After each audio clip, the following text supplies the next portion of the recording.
Brethren, I pray you sing to the Lord a new song.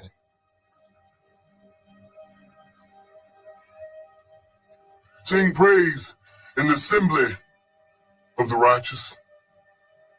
Let the saints be joyful in glory. Let them sing aloud on their beds. Let the high praise of God be on the mouths of the saints and a two-edged sword in their hand to execute vengeance on the demonic nations and punishments on those peoples, to bind their kings with chains and their nobles with fetters of iron, to execute on them this written judgment. This honor have all his saints. Praise the Lord. Praise the Lord. Sing to him a new song. Praise the Lord. Praise the Lord.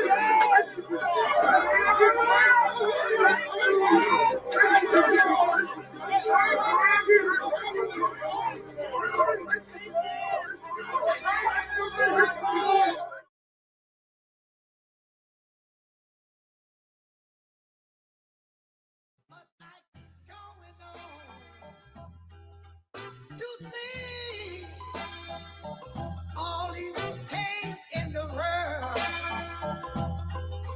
How long? Oh, tell me. Your ass made How this right long? Your ass made this right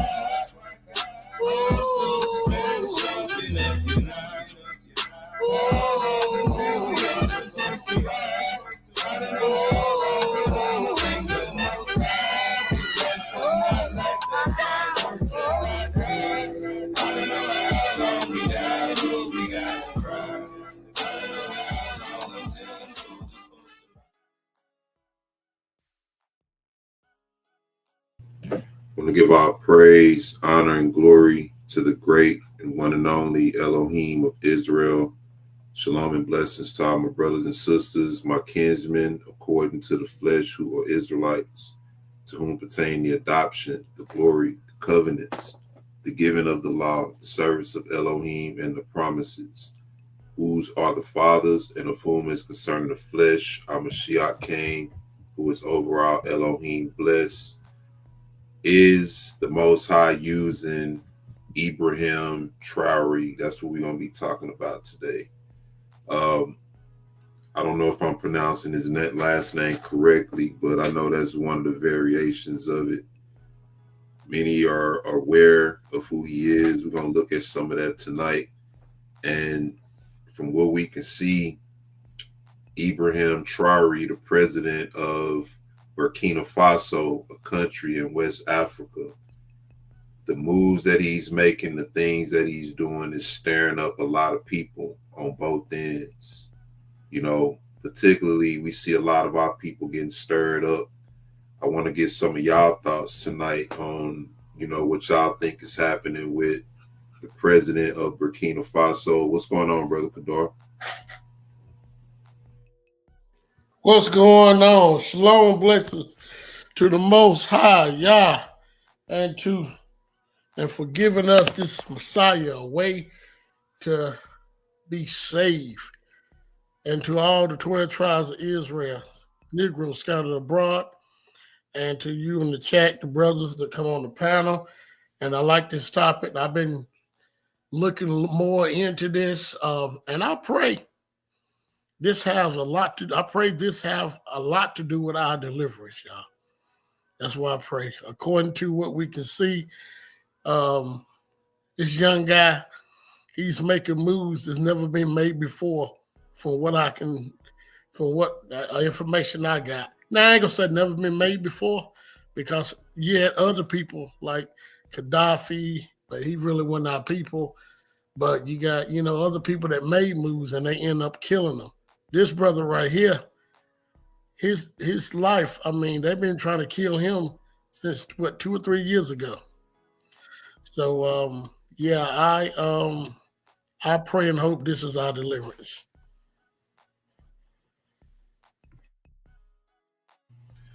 Yeah, that's one of the main things that I'm, trying to be on the lookout for. If you look into his background religiously, it said that he's of Islam. He ascribes to Islam. In Burkina Faso, if you look it up, I think over 60% of their population is Islam, and 30% or so is Christian. But you mentioned other people who, in the past that, made the same moves that he made or attempted to, and they were eliminated, Gaddafi being one of them. Another one was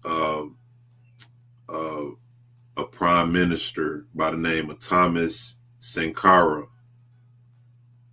He was assassinated in the 80s for basically making the same moves or attempting to make the same moves. And then you had Patrice Lumumba, the minister of the Democratic of the Congo. These are some well-known names within those regions for being revolutionary, so to speak. Now, when you think of what they did, all they were doing was trying to restore peace, equality, and normalcy to the regions they were in. And they were trying to free themselves from Western colonialism. We all know about how Europe colonized Africa, and different parts of Africa is broken up, into different broken up rather, and subjugated by different regions. You got any thoughts on that, Kadar? We'll greet the chat after this. I'm gonna look up a map real quick too. Yeah, when you do read that second name you called out, are you talking about the guy that was president before Gaddafi in Libya? Yeah. Yeah, okay. That's what I thought you was talking about. Yeah. Even within Saddam Hussein, Yeah. they did him the same way. And they say, well, we want to do this because he gassed his own people. Hey, man, y'all ain't worried about killing us in America. I know you ain't worried about nobody over there killing their own people, if that was true. So, all about, we know when we read in the scriptures that the Europeans' God is silver and gold. That's their God, right? The heathen spirit is silver and gold. It's money. That's all it is. That's their God. And that's all this is about is money. Yeah. Controlling or trying to control what a country does with their resources. Africa, if you look at this map here, this is sort of a demonstration of how Africa is broken up and what countries. If you look at the blue portion right here, that represents France. And we see that between them and Britain, they control most of the continent. But Burkina Faso is in this region of West Africa. And we see that that's the language they spoke primarily. They're changing that up, no longer allowing that to be the primary language. But this is what we're looking at in terms of how the continent is divided up. Now, not to get off topic, the thing that bothers me is when you look at this map right here, we see that pretty much every portion of Africa is divided up and owned by, some European country or entity, except for this region over here. This is where Ethiopia is right here, or what we would call Ethiopia today. On this map here, that region is labeled as independent, but we see the rest of the continent is divided up. Now, the thing that confuses me is when you look at how this continent is divided up, This is just between the European nations. This is not to mention all the other nations and countries that want to have parts in Africa as a mean of sustaining themselves. You know, like the Asian nations. You know, you haven't even mentioned that. China, India, you understand, Russia.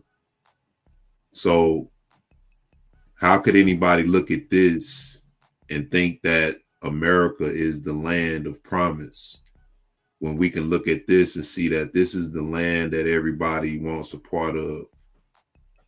You know, without this land right here, none of these other nations would be able to thrive. What you think, Kadar? Most definitely. We see France, Britain, Portugal, Germany, all these other nations, right? That when we go back in history, y'all, these nations been messing with Africa forever.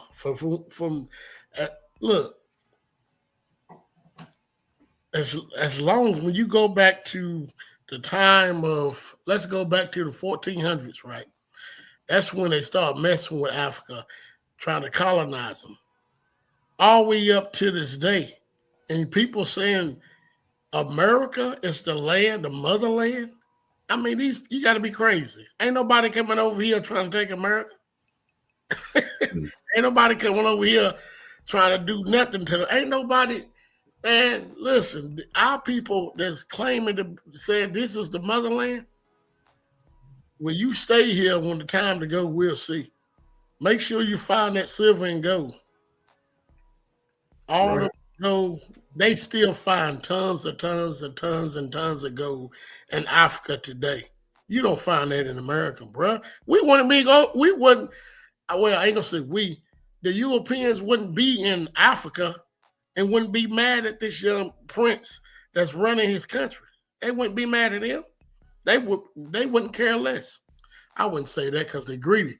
But what I'm saying is that they wouldn't be going over there trying to get the gold, get the money, get the gold and get all the minerals and everything from Africa. If America is the motherland. This is really ridiculous to believe America is the motherland. And America has nothing for nobody. Everything, listen, think about the stuff that we buy. Look at your tennis shoes. Look at your cars. Where they come from?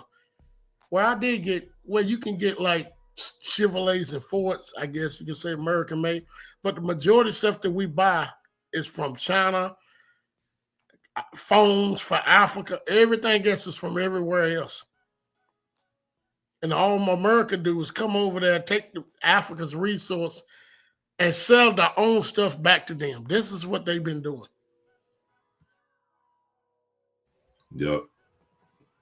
And now we see China even trying to get their foot in on Africa. Watch this. We just looked at how that was a map, the European colonization of Africa. You can go look that up on YouTube. This is Joel 3:1. It says, "For behold, in those days and in that time, when I shall bring again the captivity of Judah and Jerusalem." This is what we hoping these events are leading up to. I don't want anybody to mistake, what we asking in terms of, is the Most High using him for him being some type of savior figure, or if we mistaken him for that, or, the Most High have sent saviors in the form of men in the scriptures in the past. So we're just looking at what's happening, and we're saying, what is this that got our people stirred up, because we see everything that's happening. Nothing has had our people stirred up like this. And what is this going to lead to, right? It says he's going to bring again the captivity of Judah and Jerusalem. I will also gather all nations and will bring them down into the valley of Jehoshaphat and will plead with them there for my people and for my heritage Israel. So you're going to plead with them there for my people and for my heritage Israel, whom they have scattered among the nations and parted my land. What does it mean when it says parted my land? Right? Could that be interpreted how Jerusalem, when you look at modern Jerusalem today, how that's divided up between the Jews, the Muslims, and the Christians? Or is this talking about, a land full of wealth and resources being parted? Remember, right above that, it says he scattered the people among the nations, then parted the land. What you think, Kadar? I think exactly. And when you look at the colonized and they putting, listen, let me tell you something, y'all. These Europeans go back to their ancestors, Rome, right? I'm going to tell you why. Before Rome turned pale skin, right? So I'm going to tell you why. When you look at Jerusalem in the New Testament, what they call the New Testament, right? When we looking at that, what did they do then? They put King Herod down, a puppet. Same way they've been doing all over Africa and in the lands they try to say there's Jerusalem today. So they do that. They put puppets in the land, right? And then they colonize this land just like they did back then. When you look at the areas around that area, when Rome, when we are scattered Israelites around the areas, right, that's close to Jerusalem. Don't you know these lands wasn't their land first? They've been trying to pardon these lands forever, and they've been doing it for even back in what we call the New Testament today. We can read that. Look at the land. When you go look on the map and you look at these places, you can see that these places wasn't their lands at first, but they took over their land and they split it up. And that's what we see today. And when you look at Africa, you got what, 54, 52 different countries? Come on, man. Yep. And now what you have is almost a united front. Almost they're trying to unite all of Africa. I want to look at some things prophetically, and this is why I asked the question. You know what I mean? A lot of people may not be feeling what's going on. They may feel like it's insignificant. Understood, but what I'm trying to do is weigh how the Most High moved in the past and see, how could the Most High possibly be moving today, and who could he be using as a means to spark, the awakening for us to rise up. Brother Yohanan, what's going on? Proverbs 16:9, a man's heart deviseth his way, but the Lord directs his steps. Indeed, brother, good to see you. Got Sister Kimberly Briggs. Shalom, Sister Kimberly. Good to see you in the chat, sis. Hope you're doing good. Malek Immaculate, is this coming on? I waited on this yesterday. Oh, yeah, I apologize about that. Time wasn't on our side yesterday. Well, he's not on my side, So y'all forgive me for the delay on that. But good to see you in the chat. Immaculate. Imuna, Pure, Shalom, Royal, Israel, Yashara, good to see you in the chat. SOY, Soy, Shalom, good to see you in the chat, bro. Brother T, Shalom, Brother T, good to see you, bro. Hope you're doing good. Jabroni, the Cleveland one, good to see you, bro. Brother Earl, Shalom, good to see you, Brother L. Shalom to you. Up next, Shalom to Up Next. Good to see you in the chat. Shibriya, Shalom, my love. Good to see you in the chat. Brother Robert, what's going on, Brother Robert? Shalom to you. Good to see you. Zuriya, Yisrael, Zuriya Bat, Yisrael, Shalom. Good to see you in the chat. Daughter of the Most High, TMH. Good to see you, sis. Kaya, daughter of Zion, good to see you, Sister Kaya. Hope y'all doing good. Y'all let us know, man, what y'all think about these current events. Nisa Shabazz, good to see you in the chat. Sister Nisa Shabazz. Who else we got? Abimelech, Harlem, Yehuda 144, Shalom, good to see you in the chat. Yvonne Danielle, shalom to you, good to see you in the chat. Shalom, Sister Regina, shalom, what's going on, Sister Regina? Good to see you in the chat. We got Young Brew 98, shalom, said, do you think the war in Ukraine is because of Africa? I don't know. That's a good question, though. That, you know, that takes some qualifying for sure. We know that I believe some of Africa was being used or being employed to participate in that. From my understanding, they were in debt to Russia, but that debt has been cleared since then. But that's definitely a good question, something to consider. Good to see you in the chat, Young Brew. Who else? We got Negroes Only. Shalom. What's going on? I think that's Uriah. We got King Yebian the Great. Shalom. Africans who killed Goliath. Ibrahim Traore, the spirit of King David. I don't know, man. That's what I'm seeing too, in a way. You know, the possibility. You understand? This is definitely something that the powers that be want to prevent. And we all aware of the 19 attempts, you know, on his life. Dozen 12, Sister Dozen 12, shalom.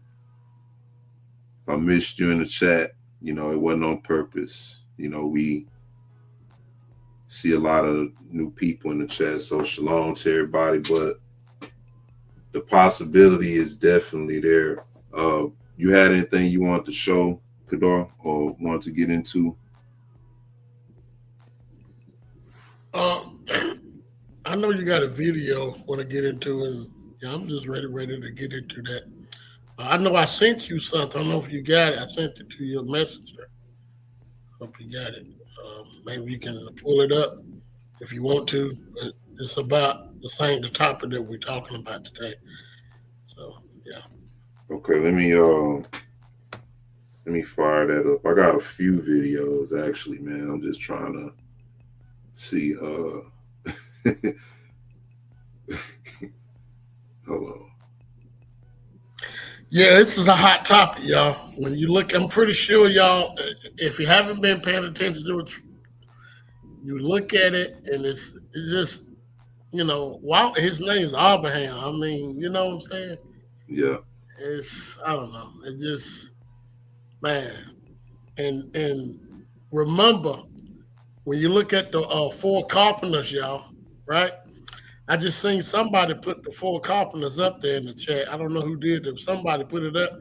When you look at the four carpenters in Zechariah, what, 16 to 20, 21, something like that. When you look at it, it says, talks about the horns that scattered Judah. Now, remember, it says the carpenters are come to fray those and cast out the Gentiles. When we look at, I don't want to even, well, let's play the video. I mean, we get into it, but we're going to see some Gentiles getting cast out. That's what I'm saying.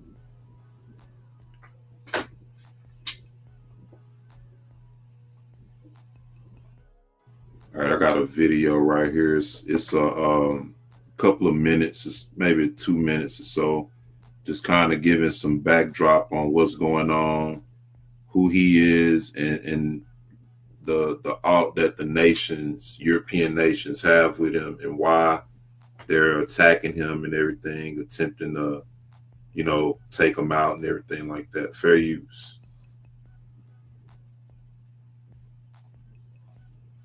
Burkina Faso was formerly colonized by France and has an abundance of gold in natural resources. Traore pushed out Western influence, including the mine owners, who are French mine owners in Burkina Faso. France wanted to reestablish relations with Burkina Faso, and if you've seen Macron giving a pretty ridiculous speech trying to say one day they'll thank us for helping them, no, they just wanted you to leave them alone.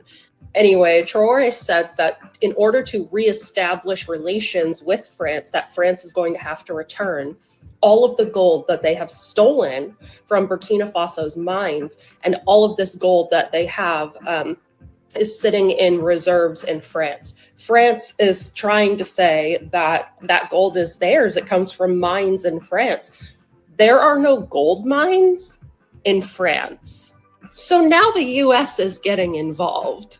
And we can all guess what those claims are going to be. Now we're seeing the claim, oh, he's stealing all the gold for himself and he's not helping his people. Next, they're going to be like, we need to bring democracy to Burkina Faso, like those typical things that the US says in order to manufacture consent for invasion and ultimately backing a coup, which I'm sure they have already tried. Them, France, and anybody else who benefits from the gold exploitation of African nations, which includes those fake Muslim countries like the UAE. Hopefully I don't get in trouble for saying that. But there's a reason why a lot of these nations are not coming to the aid of Palestinians and are also thriving off of the exploitation of natural resources from nations in Africa. Anyway, I'm hoping this gets picked up by American TikTok, but we'll see. So what you think, Kadar? That's the backdrop on what's happening currently. So we all know, like you said, most of the gold comes from Africa. She said that France is trying to say that that gold comes from mines in France, and there are no mines in France. This is James chapter 5. Hold on right quick. Hold on. I think I seen. What's going on, bro? Let's decide. Check your sound out. Now remember what she said about the gold, how France has all this gold, you know, reserved and laid up. And Ibrahim Traore is saying, if y'all want to do business again, y'all got to return all that gold. You know, in other words, I don't think he intends for them to square it away. But in other words, if you're really sincere, then let's start from square one. Let's start from the jump. You know, let's make it right, and then we can do it. It says, go to now, ye rich men, weep and howl for your miseries that shall come upon you. Your riches are corrupted, and your garments are moth-eaten. Your gold and silver is cankered, and the rust of them shall be a witness against you, and shall eat your flesh as it were fire. I always said that the wealth that they have generated from us being here, from slavery and everything leading up to now, is really unaccounted for. You know, they have so much that is laid up, and it's rusting, like the word just said. The gold and silver is cankered, and the rust of them should be a witness against you. So they have wealth laid up that could be used to better our circumstances, but for purposes of greed, you know, and for the curses that we under, you know, this is what's happening. It says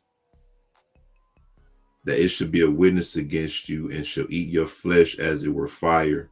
Ye have heaped up treasure together for the last days. So all the gold that France, Germany, England, Britain, the United States, all that gold is laid up, according to the declaration of the word, that gold has to be returned. That wealth got to be returned. Y'all got any thoughts on this? Yeah. Remember back when Queen Elizabeth was still living and Africa had already started asking them back for all their stuff that they took out of and put in their museums, and they don't want to give it back. Yeah. And now, like you said, he's saying, hey, if you want to do business with us, you got to get that gold back. They said they got gold mines in Europe. Come on, y'all. I never heard of that. Gold mines in Europe? It said, why all of a sudden gold missing from Fort Knox? Got to look more into that. Josiah, you there? Yeah, what's going on, y'all? Y'all can hear me? Yeah. Yeah, all praise to the Most High. Grace and peace to the nation of Israel, to the family in chat. Shalom. Hey, I don't know too much about what's your buddy name? What's his? Ibrahim. Yeah. I don't know too much about him, but I did hear that he kicked those heathens out and he take back the resources. We got to also remember that the Most High said the earth is given to the hands of the wicked. So they do control all the resources and stuff like that. So what they doing is they fighting over the stuff that the Most High gave them for right now, and it don't have nothing to do with us. But I do see the Most High working in our favor. So we'll have to see how it playing out. Yeah. Do you think that and I'm asking y'all this in the chat too, do y'all think that the Most High is using him to an extent to further his purpose and his plan for deliverance, or is this just another media setup that's designed to stir us up and to kill our hopes? You know, what y'all think? What y'all think on the panel? Well, I'm asking you something. Who was talking about the kings of the past that's in Africa, like Gaddafi and the other guy, Saddam Hussein? Did these people cast out the Gentiles like Mali did, Abraham and Niger? All three of these African countries cast out the Gentiles. I wonder, did they do that? And the reason I say this is saying something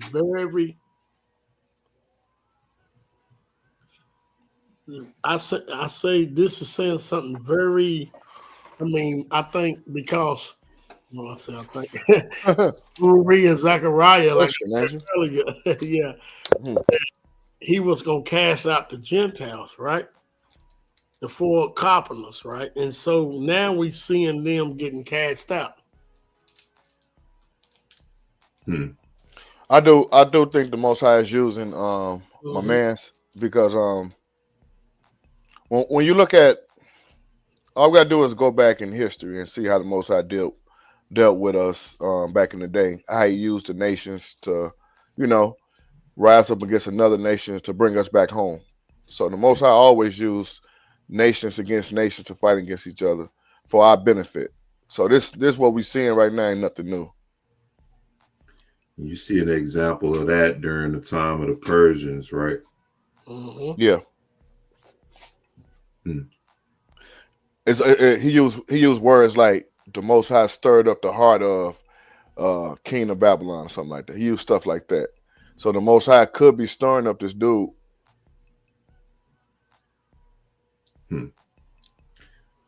If he being used, I don't see the relevance to our deliverance. But shoot, I do, because remember, if these other nations getting cast out and they start a war, right? And right now we see Russia, right? Yeah. It's behind it. So if America and Great Britain all go into war with this and lose the war, what you think? What you mean y'all don't see us being delivered? What the man? We gotta stop acting like all things ain't done according to prophecy. You know what I'm saying? Our homeland is not in America, y'all. Especially over there, we got stuff taking place over there. So anything over there that's going on is prophecy being fulfilled. Yeah, because it's not talking about America. We wasn't in America, so everything we read is talking about over there. The part of the land's not talking about America. I really don't understand, man. I tell you, maybe our people don't get it, but you know. Look at this concept. At the least, it's where it says, I think the Most High is using Abraham to unite us as one. So let's not even look at the deliverance aspect, which I don't see how, you know, us rising up can't lead or don't lead to our deliverance. But let's just look at it from an immediate standpoint of what's happening. We see our people are looking at what's going on, and they're seeing somebody, you know, rise up, you know, for the people. That's one of the points of contention that we've had with Africa, is that the leadership, nobody stands up, nobody rises up. And so we see somebody rise up, and it's so profound to the point where now they want to make it look like him rising up and the people rising up is victimize them in some kind of way. Now they are the victims because, you know, Black people on the continent of Africa are rising up and saying, you know, we're not going to have this anymore. We're going to exploit our own resources. We're not going to allow y'all to exploit them no more. We know how to do business. You understand? We know how to make connections. We know how to build infrastructure. We know how to do all that. We know how to build hospitals. You know, we know how to entertain our people. So the question is, what made him decide to do that now? We gotta consider the Most High ruling in the hearts of men. We gotta consider that, because where did he get that from? What did he decide to stop saying, "Hey, we ain't finna let these white people come over here and fuck with our stuff"? You know what I'm saying? Where you get that from? She say he fighting for his people, not us. From my understanding, mostly those people are our people. Yes, that's the problem with. So if y'all have a problem with going back to your homeland, then I guess you stay here in America then. That's all I can tell you. Because we know that Jerusalem's not in America, so I mean, I don't know what to tell you. Stay here in America. Just do that. You'll be all right. Y'all think America, the Indians are the Northern Kingdom? Northern Kingdom is in Africa, according to. Well, check this out. What did y'all tell me? Didn't he tell us to come over there? Didn't he invite us over there? From what I heard people say, he invited us over there. This is the thing. The 400-year return, nobody said that was prophecy. I didn't say that. So when you going against where we came from, I don't know how in the world you going to make it then. I mean, you can stay here in America. I don't know what to do. I mean, if you got something that's what we supposed to do, then please bring it out. Just bring it out. Let us know. Right. We're not saying go over there. We're looking at, once again, we're looking at what's going on, and we considering it with what the scriptures is saying. The scriptures say we're going back to the place we was picked up at, wherever you like it. Hey, in America. That's what you do. Just stay in America. Don't worry about it. She said, "What has Africa done for us?" I'll say nobody. America done for us. Nobody. I'll say nobody has done something for us, but that's where we came from. That's where we came from. It's our home. Right.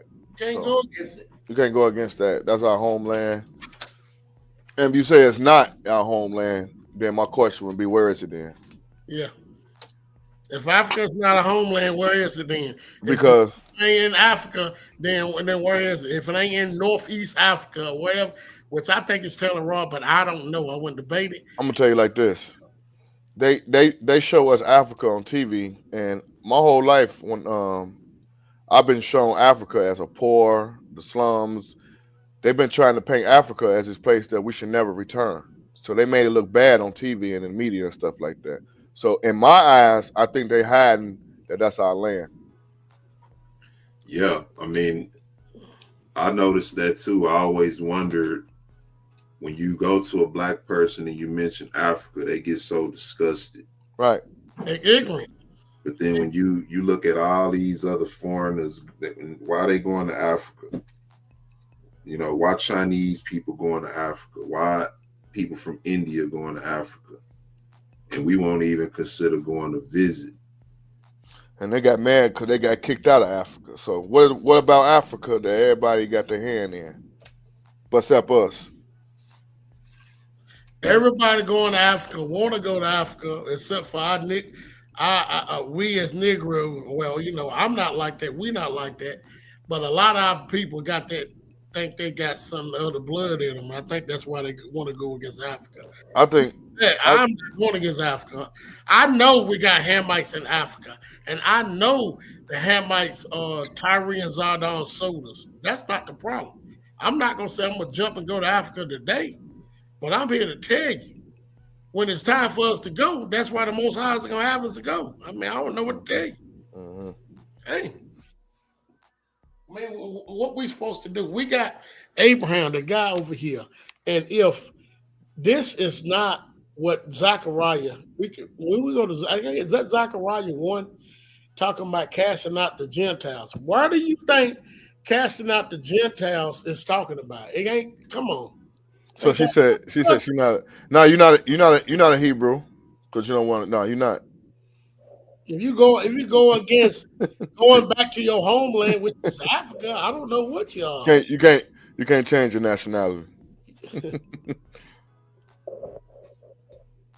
And see, this is the danger in these types of things, because people tend to be presumptuous, you know, when they see certain things, you know, and some of our people are presumptuous, you know. Right. They cause us to go against our homeland, like what we see. Yeah. Just like they got us to hate our hair, our skin. Man, they got us. Edomites do a good job, y'all. Yeah. Got us hating our homeland now. Yeah. The name Africa was made up by Esau, indeed. No, it's possible. We talking about the land, though. Yeah. Volta. Shalom. I'm not going to go against Africa because somebody is showed us how bad Africa is, and yes, we know we were so. I don't have a hatred against our land. Our land starts from the river of Egypt to the river Euphrates. So why would you have a problem with Africa? And our border starts in Egypt. That's in Africa, ain't it? Yeah, it's in Africa. I'm listening. The scripture tells you that. The scripture tells you our land is Africa. Telling them up. It's crazy. Go to China somewhere then. Y'all joke is crazy. How you gonna go against that? All right. Check this out. Because in this situation, there are only two cases. Either we accept to fight or we remain slaves forever. I told you once. There are those who are slaves in their minds. They can only serve their master. And those people try every time to manipulate you. So that was just a little short speech, you know, of him giving backdrop on, you know, what he's about, fighting back. You know, we can either be slaves or we can fight back, which I think. So, brother, hey, listen to this. What scripture that we can read when it says the Hamites is going to stand up fighting back against Esau? Can we read that in scripture? Maybe you can show me that. I ain't never read it. Maybe this a dry apology saying we sorry for selling y'all to the Europeans. Maybe it's a dry apology in so many ways. The thing about it, the puppets they use in Africa, I would agree they Hamites. But check this out, y'all. Even puppets was used during the time of 70 AD. Remember we was talking about that, Eric? Yeah. Our own people. So you got to be careful when you're talking about Africa. You got to be careful when you're talking about the people, everybody is not a Hamite in Africa. Matter of fact, I'm almost, I would say there's some Hamites in West Africa, but I guarantee there's more Shemites there, more Israelites. When we look at the 1747 map, what do you see there? We was already getting shipped it back. We was already shipped it back then. What I'm talking about. So why do you see in 1747 map? You see people like Judah. I mean, you see all the tribes names on that map. Come on, man. When you look up the transatlantic slave trade, and you see the migration pattern, how we went to the four corners of the earth, they also tells you the number of Israelites that stayed in Africa, and it was almost more that came over here. So be careful. Yep. Let me see something here. I'm trying to find this this other video. Let me see. You know, it's a lot of videos about him rejecting Trump. Trump wanted to visit with him, and he rejected Trump. Let me see. It's another. I had to tell you, man, y'all juggers go against Africa. Talking about you should got to be careful cursing bruises. Cursing, that's what you doing. I was gonna say, you see that right there? You weren't doing that. Always. we trying to unite. We're trying to unite. How do unite? The scripture tells us to unite with our brothers and sisters that's in Africa. That's what the scriptures tells you in Isaiah 11. Them tell us to curse them. Right. How you got a problem with Africa? And you ain't never been there, but you've been here your whole life and you ain't got nothing good for you here. Yeah, you do your blood work and say it comes from Africa, but you got a problem with Africa. Yeah. Right. And it's not about what has any nation done for us. It's about our future according to prophecy. You know what I mean? So that's what we're looking forward to. We understand that when we leave here, we have to leave with the wealth that's owed to us. And we have to return back where they gathered us from.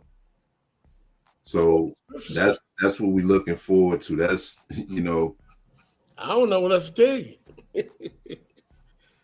You got a problem with Africa, then you might well just, I don't know what to do. I don't know what to tell you. I don't know. Stay here. That's all I can tell you. Just stay here. You ain't got to worry about it. Stay here with the African American people over here in African America. Just stay here. Then you ain't got nothing to worry about if you got a problem with Africa. Yeah.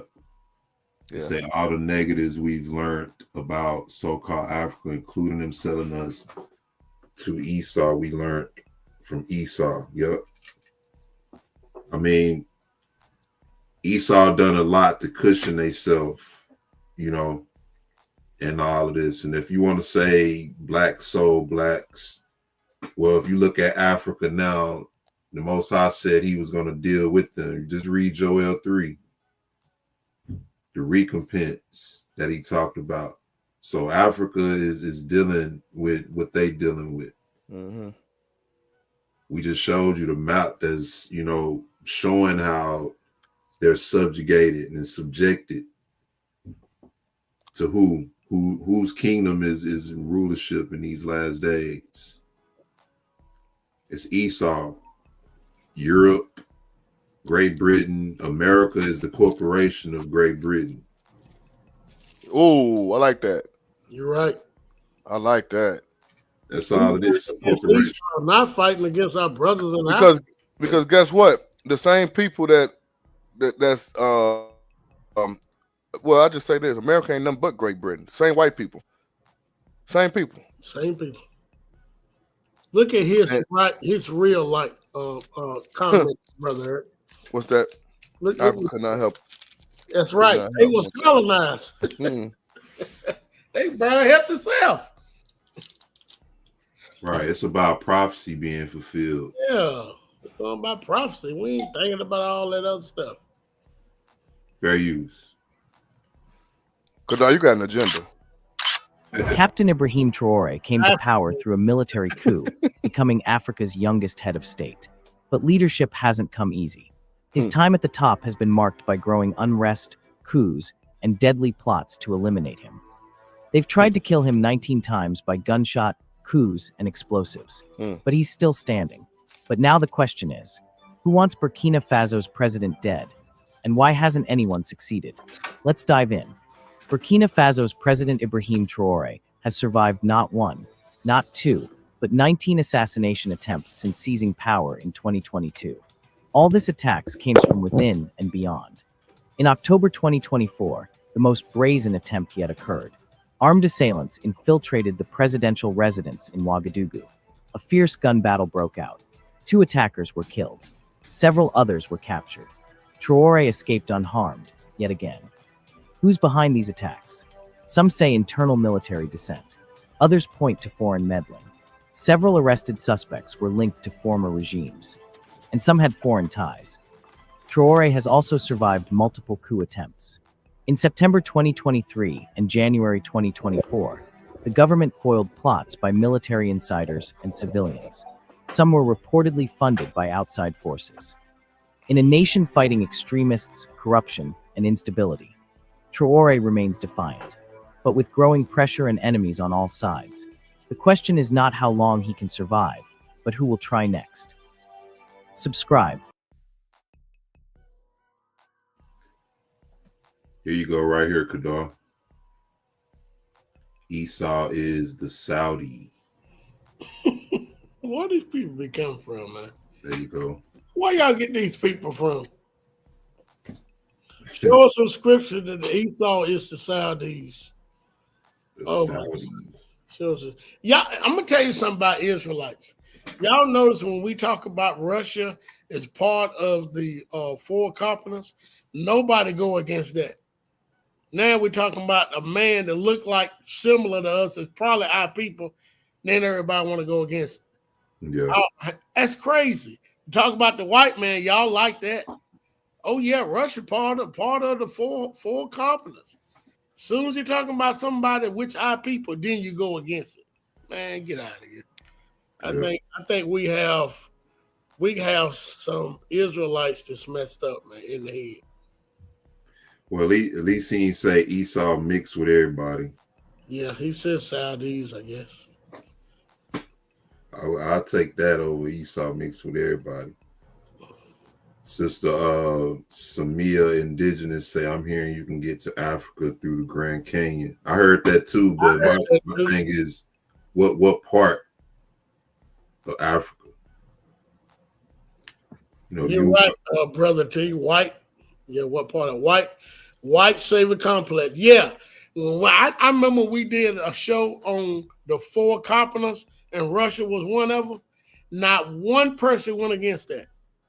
Soon Abraham could be used by the Most High. Oh, I don't believe that. What? Come on, y'all. Come on, y'all. Y'all gotta tell the truth about certain stuff. Come on, man. That's crazy. Somebody look like you and probably is us. You don't want to accept that, but when it comes to a white man, oh yeah, he'll save us. Yeah. That's interesting though. You know, that is interesting. What you think, Josiah? Y'all said the house of Saudis really is Esau. I think both of you brothers can't read good. That's what I think. I need a lexicon. Yeah. It says folks need to be Isaiah 11. That's what's Isaiah 11? Gathering us. Yeah. And that's why I understand. You got a problem with Africa. Look what the Most High gathering us from. Beyond the rivers of Ethiopia. Come on, man. Yeah. He said the sheiks over and like I said, some of them it's possible that could be the case, but when we looking at biblically, right, you can't put it like this: when people make a statement like that, Esau is the Saudis. Well, then who are the white people today that are in control? That's the whole point we saying. If you want to say that, okay, these are among Esau, these are part of Esau, that's cool. Who runs? Bring the scriptures, right, to prove that Esau are them. Now, are you talking about the white Saudis over there? Oh, I can go with that. Yeah. Yeah. We can go all the way back to the beginning. About it, the 12 sons he had about, you remember the 12 sons he had right here? Where y'all split up the 12 sons? Yeah. Who did he have them by? Had them by who? Ishmael, right? Right? Esau, Ishmael, right? And Canaan. So, do you think they went back to Esau, went back to Canaan or Ishmael? You see what I'm saying? Where did their sons blend back into? Yeah. So why you think all the rappers convert to Muslim? This so-called Antichrist, false prophet that came about, he said he is East Indian, who is Japhet then. Okay. Let me ask y'all a question. Now these are white too, so. When was Canaan the servant of Japheth? When was Canaan the servant of Japheth? Yeah.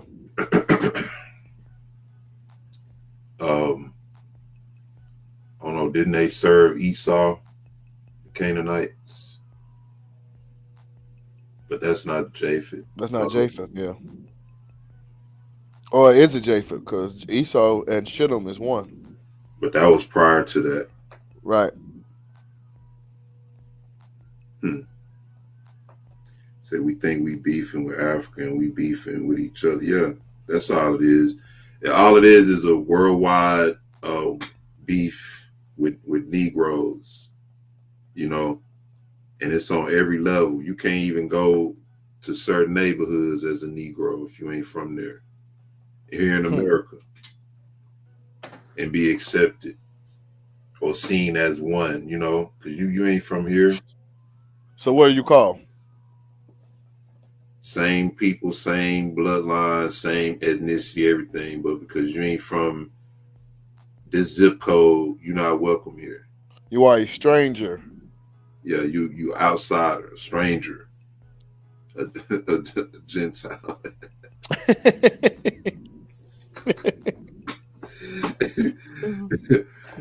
Really though, who let these heathens in our gate? Yeah, start calling people who ain't from your hood Gentiles. You a Gentile. That's what it is, bro. Yeah.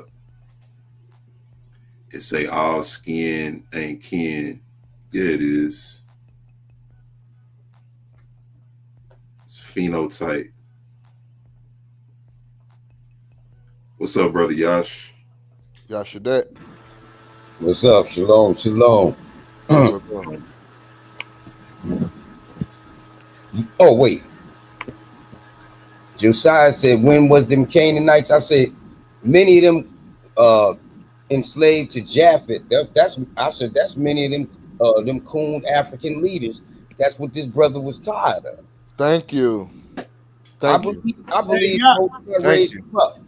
Hey, Yash, you better not tell that tally that she'll get mad at you. Well, hey, no, I just don't want to tell them Kenyans. They'll be like, what? You don't believe in the white Jesus? And they stone you. Yeah, that's not right there. But it's our people spread pretty much in all the countries all throughout Africa. And it's more of us than it is of them. And that's another strong point, something to consider, right? People won't consider that what you just said. Did you ever wonder? There's no proof, right?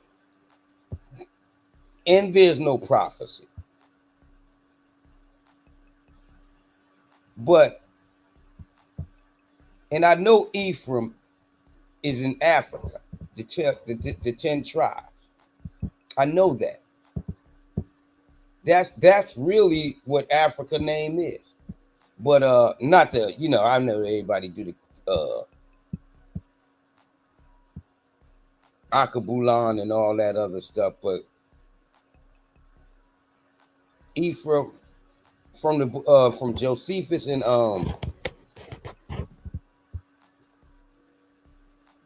against Appian, he said that Africa was named after one of the sons of Abraham, the one who they say is Afar, that was Afra. And he was named after that. It said after, because Hercules married his daughter or granddaughter or something like that, and named it, or no, his daughter, and named the house, named the whole, and went over there and conquered it, and named the whole continent in honor of him. That's in Against Appian, written by Josephus.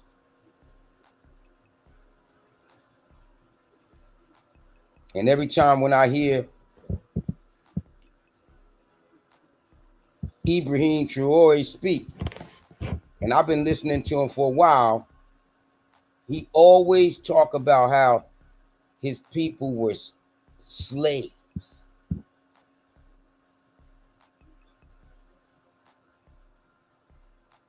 He never identified himself as like a proud ancient people. He says my people were slaves. And what it is that's so captivating about him is because we probably haven't seen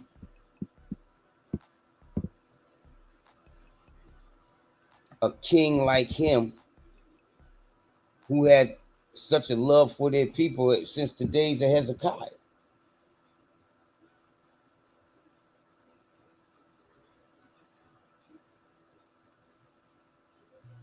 And every time I see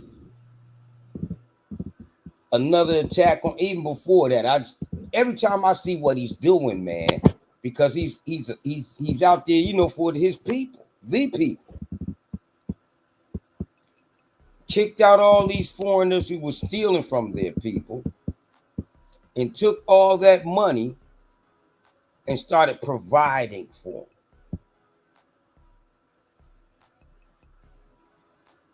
People who was in prison, he made farmers.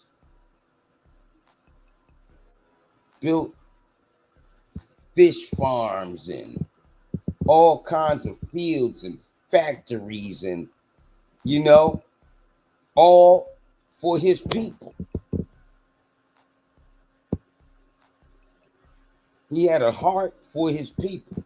There's such a thing, and that's why it's the whole world literally wants him dead,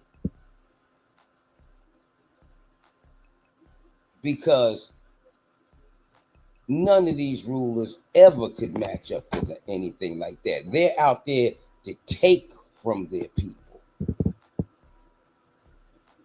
And we have a living example of, while he's young, still, we got a chance to see why the Most High is destroying this world. We get a chance to see that there is a righteous ruler out there too. And he's a black man. I don't try to get all deep in, oh yeah, he's an Israelite, he's a blah, blah, blah, whatever. I don't like to use titles that'll divide you. It's time for us to be united. The Most High said he's going to take the two sticks and make them one in his hand. And he was not talking about Puerto Rico. Right. And just to put something out there, how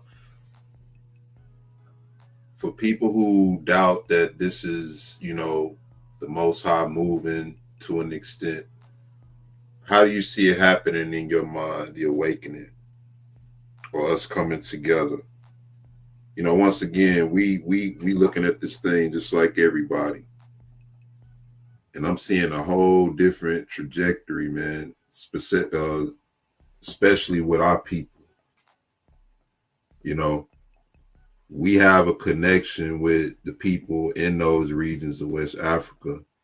And what the enemy has done is kept us from making those connections. Those are our people in those regions for the most part. Yeah, you got some Hamites in there, but Brother Yash made a strong point. It's more of our people in those lands than it is of their people. And I believe that Ham only had 4 sons. And their sons had sons, so forth and so on. But you're looking at 10 tribes, 9.5 of 12 tribes separated. And most of them are still in those regions and scattered, in other places. What about the prophecy when it says Ephraim will become a multitude of nations? What that's at? Yeah, going for 56 countries or 54. That's a multitude of nations. I'm saying they got to be in Africa. They say you can put America. Exactly. They say you can put America in Africa. So exactly, like I said, it's more to us over there than over here and anywhere. Yeah. Yes. You gotta be careful. Then you got Brazil. We know that the largest continent with the black population is Africa. The second largest is Brazil. And guess where most of them come from? From Africa. So those are people in those regions too. From there, taken to the islands. Mm-hmm. And we gotta also understand the history. The history teaches Israel been scattered. We've been scattered. We've been. You know what I'm saying? This ain't nothing new. Hey, Josiah. Yo. You know what I wanted to say? Because I rambled myself all out of it. But what I was saying, did you ever start? Because I said I couldn't prove it in scriptures. I said, but did you ever wonder, or did it ever cross your mind that kind of when they say, when we got sold from Africa, some is your brother, some we say it's our enemy, but did you, and there's no way I could prove it, but you ever think about what our brothers did to Joseph? And it was sort of a kind of a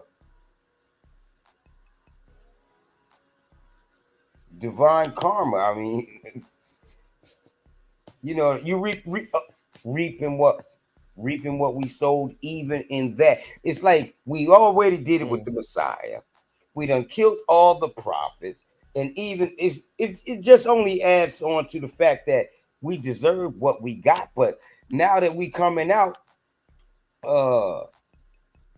I expect the unexpected, because none of this is any way that we was religiously taught or thought about. The whole religious thing give you this picture of the Antichrist and all this and that, but I see the Most High judging our enemies kind of right now. Because people think, still this gotta happen. I'm sitting over here watching the Most High judge our enemies. Only thing that gotta happen is he just gotta keep on doing what he doing. And we should be able to sit back and enjoy it. And thank the Most High. Because he's doing it for us. Because All these other stories out here is detracting from us. Everybody's familiar. I think yesterday, this is May 1st, so April 30th, they had a worldwide protest, so to speak, supporting Ibrahim Traore. So you had different rallies and protests everywhere. This video right here is dealing with how Russia deployed over 1,700 highly trained commandos to protect Ibrahim Traore. So we know that Africa was in debt to Russia, and that debt has since been resolved. And now Russia is, helping out, so to speak. And so, just more to consider. I'm not trying to, like Brother Yash say, people want to pin everything on being an Israelite, where when you look at the condition we're in as a people, we're not even a nation yet. And so when you look at our deliverance and how that's going to play out, the Most High is going to use different elements, different means. Things are going to happen and fall in place as a means of us being delivered. We know we got to come together before that.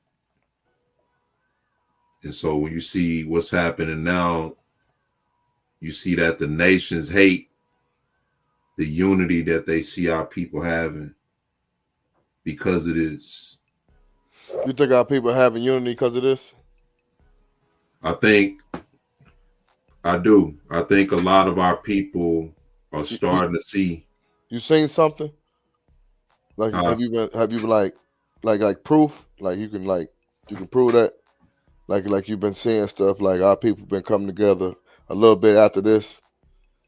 Yeah. I mean, I got a couple of videos where it's a lot of our people speaking out and talking about it. People here and speaking out and saying they in support of it. I got a video of a brother in Dallas saying that they having a parade, or they had one yesterday, and how they were going to be out there supporting. And so just stuff like that, you know what I mean? But let's look at some of this under fair use, this video. This is the one Kadar sent me, fair use. On earth with a bigger target on his back than Captain Ibrahim Traore of Burkina Faso.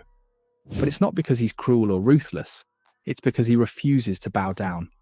From the big halls of Washington to the shining streets of Paris, powerful players are desperate to see him gone.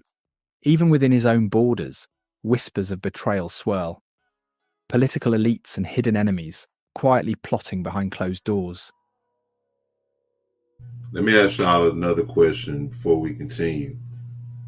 Do y'all think that by this being made public and worldwide, what he's doing and people looking at what he's doing, do you think that this is just another layer of protection for him? Or is this just another means of the media, trying to, manipulate the people? It's a little of both, man, because them devils, them heathens will never stop trying to kill him. And they like to use the media, and they trying to, now, they use the media as a form of, like spying, you know what I'm saying? A way to get in there. So all they doing at the same, all the while, is thinking of ways to bring them down. Really thinking of ways to murder, because they're murderers in their heart. Yeah, but think about everything that's being laid out there. Everybody's aware of the resources, and he's made it public what he intends to do with those resources. and the people are behind them. So, you know, if something was to happen to him, wouldn't it be obvious, you know, who was behind it at this point?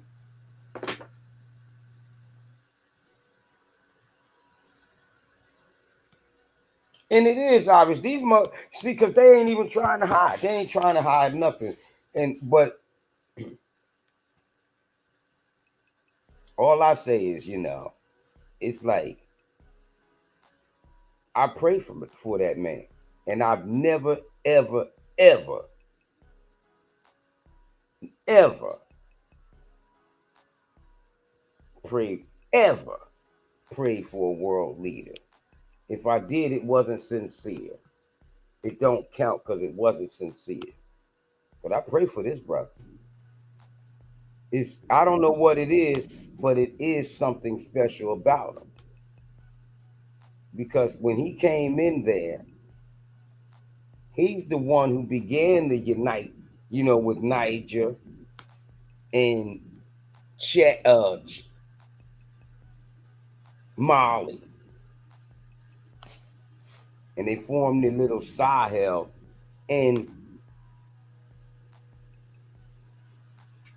he's an inspiration because he's showing African leaders that, I guess he's showing them that y'all is a bunch of damn fools because, you know, here you got all these resources in your land and your people are poor. And this ain't right. Yet you're making these white folk rich. What is wrong with y'all? Right. So once again, even if you look at what's happening, most people are not, you know, considering that this is biblical. When you think about land, resources, ownership, most people don't look at those things as biblical. But I always ask the question, what was the first thing the Most High promised Abraham in the Abrahamic covenant? It was land. That's the first thing the Most High showed Abraham and made a promise to give him was land. And so within that land, you have resources, you have things that could benefit the people. Go ahead, Josiah. What is the revolution? Because it seems like our people don't understand what that is. And it's crazy because he's black and our people are stuck on skin color. Most of our people think that everybody that's black is our people, you know, for the majority. People don't know the truth. So the Most High could be using this guy just because he's black. And this guy that's black is starting a revolution. Now it's getting us an idea that, wait a minute, we need our own land. We need our own country. We need our own. Now we got the idea of, you get what I'm saying? Nah. The Most High. I mean, yeah, but nah. Because see, our people are destroyed over here. And they destroyed over there. They more destroyed than we are. With it whip your ass. Yep. If you say Jesus is a white man in this black ass country. So no. Only our minds. That's why the Most High got to deliver us and take us in the wilderness. He even taking people from there and getting us all together and placing us wherever, if it's in that land, but we're going to be apart from everything else because our minds are too destroyed. Here and there. In everywhere we are. Everywhere. Because we scattered all over. We got people living in damn Scandinavian niggas. All over. Scandinavian niggas. Word. I remember, when I was on G plus, I told you I had almost 1 million followers. Man, there was black people from Scandinavia I said, damn, what is? I said, damn. Man, I tell you. That's all I can say. It's like, damn. She said, yeah, we got many of us live. I said, damn. That's all I can say. Cause I don't even know where Scandinavia is. I know where it is, and it's far away. You know, and I'll tell you what. I know this where it is. Somewhere far away and cold. It's in Europe. Yeah, in Europe, but I know it's in Europe. That's what I mean. But it's somewhere far away and cold. Scandinavia sound cold. Cold as fuck. I wouldn't want to be there. But our people are scattered all over. And everywhere we are, our minds is messed up. But Josiah, what I see though, it's like it's still in the midst of all that. It seems like the Most High is giving us a quiet coming together, though. So That's what I'm saying. It's the Most High is doing. Like I'm saying, like the video that you about to play, E, is the video. Is he in the truth?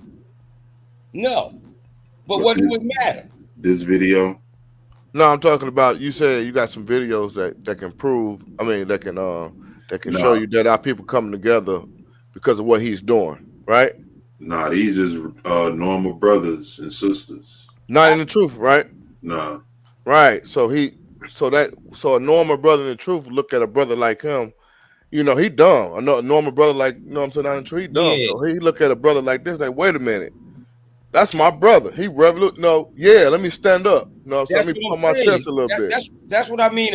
It's like a quiet coming together. It's not like, see, we can't come together if we try.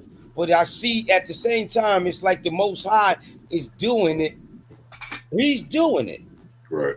It's like he's doing it. It's like we're coming together quietly.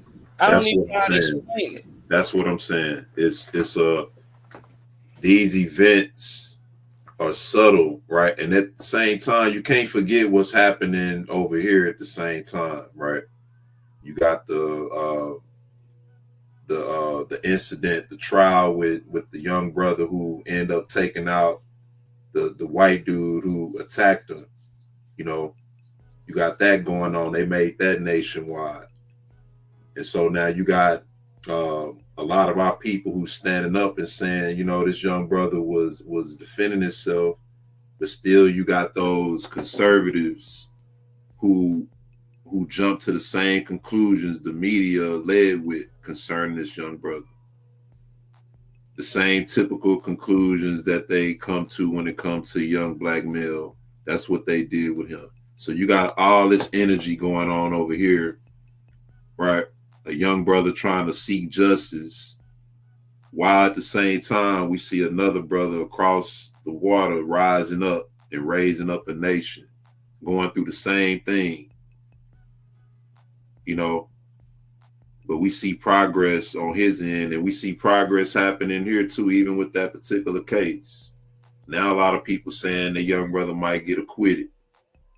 They still won't admit that he was acting in self-defense. They trying to make it like he's getting some sort of advantage. And now you got this white, white victim mentality going on because the young brother is possibly to get the justice, the proper judgment at the end of the day for what took place. Right?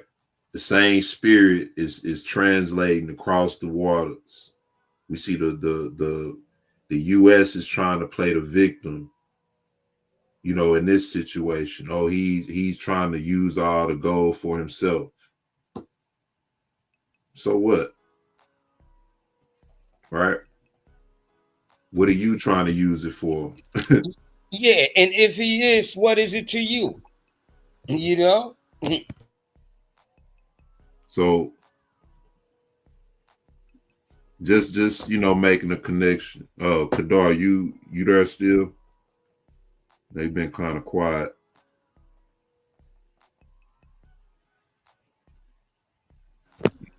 Hey. Yeah.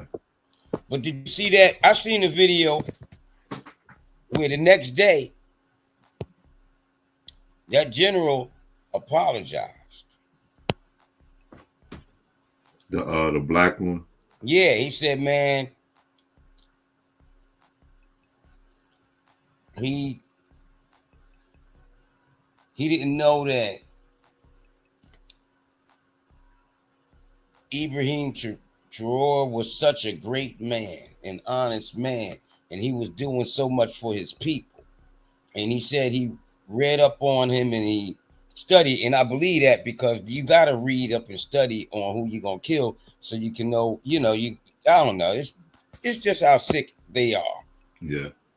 But and he found out that he was wrong, and that he gave a wrong thing about him, and that this man is actually, he lifted his up to the highest accolades. I actually expect him to be fired.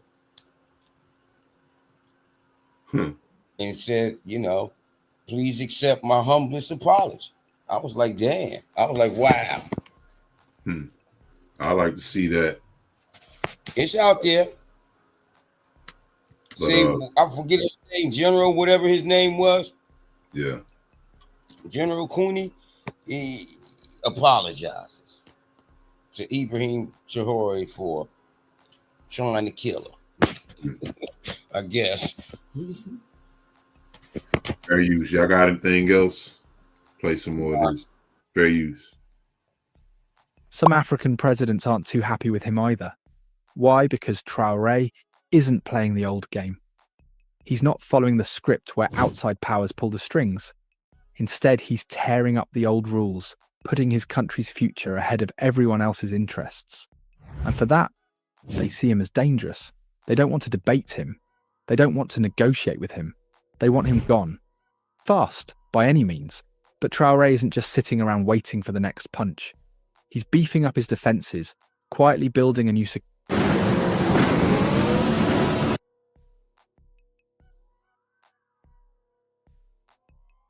force that's smarter, faster, and harder to break. This isn't paranoia, it's survival. He knows what's coming, and he's getting ready. Look at the facts. Since he rose to power, Traore has been living under a non-stop storm. Plots, threats, attacks. More than 15 assassination attempts in just 2 years. That's not politics anymore. That's war. He's not just fighting for a seat in government. He's fighting for an idea that says Burkina Faso's future should belong to its people, not to foreign investors, not to old colonial powers, not to anyone else. Some say this is just what happens with military rulers. But if that's true, why aren't the leaders of Gabon, Chad, Mali, or Niger facing this kind of constant danger? What's so different about Traore? It's simple. He's not just another man in uniform. He's the heartbeat of a revolution. The unofficial leader of the AES alliance.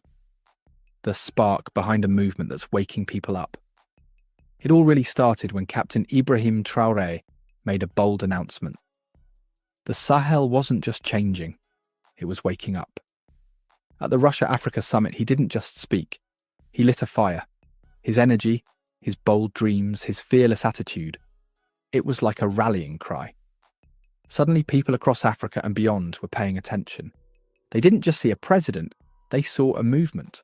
But inspiring change comes with a price. And now Traore is one of the most hunted leaders in Africa. A man they either want captured or gone for good. On April 16th, 2025, the danger got real. Again, another plot to overthrow him. Another night where everything could have been lost. Luckily, his team caught wind of the plan before it was too late. But just because the coup failed doesn't mean the danger disappeared. It just got smarter and angrier. According to new intelligence, the people who tried... You heard me? Say it again. Who's to say he's not Israel? Who's to say he's not? Exactly. I think he is. I'm just throwing that out there. He's like one of my cousins. My brother that died, he was just like him. I was definitely say my cousins too. He's like a Negro. I'm just throwing that out there. I got a cousin. My cousin Keith look like You gotta be very careful, man. Got our people that's going against saying everybody in Africa is Hamites when we know we can. Listen, when they say that, they saying we are. Because let me tell you, where did we come from? Where the last place we was at? Exactly. Come on, man. Stop saying stuff like that. And they don't get it. When they say that, we know the camp guys saying that because they want to claim Mexicans and all these other people Israelites. We know they're not. But the ones that don't believe in the 12 tribes chop, stop saying that. You don't know that. And the thing is this. What scripture says a Hamite is going to rise up and go cast Gentiles? That's all I'm asking. Yeah.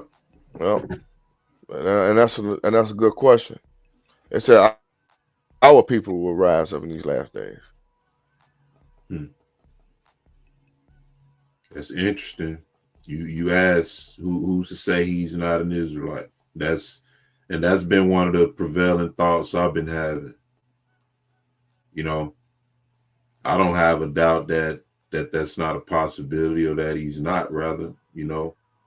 And like Kadar say, where do we see prophetically that Ham would rise up? You see what I'm saying?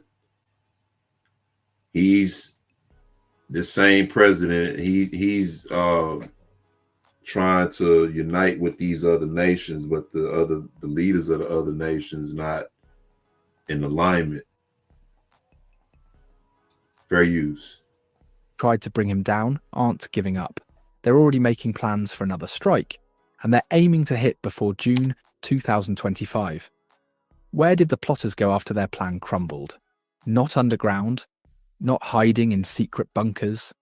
Nope. They ran straight into the open arms of a neighbouring country, Ivory Coast. Reports say the Ivory Coast, accused by some of cozying up with France, didn't treat them like criminals. They treated them like friends. And under the watchful eye of Ivorian authorities, the plotters didn't just rest. They rebuilt. They set up a brand new base of operations, getting ready to take another shot at Traore. But if they thought Traore was going to sit back and wait, they thought wrong. He's not just watching, he's moving. Fast. Insiders are now whispering about something called building your custom home is. You got any thoughts, Kadar? Yeah, that video right there says a lot. You know, we got people that's in the Israelite community in America going against this, right? I mean, to be honest, right?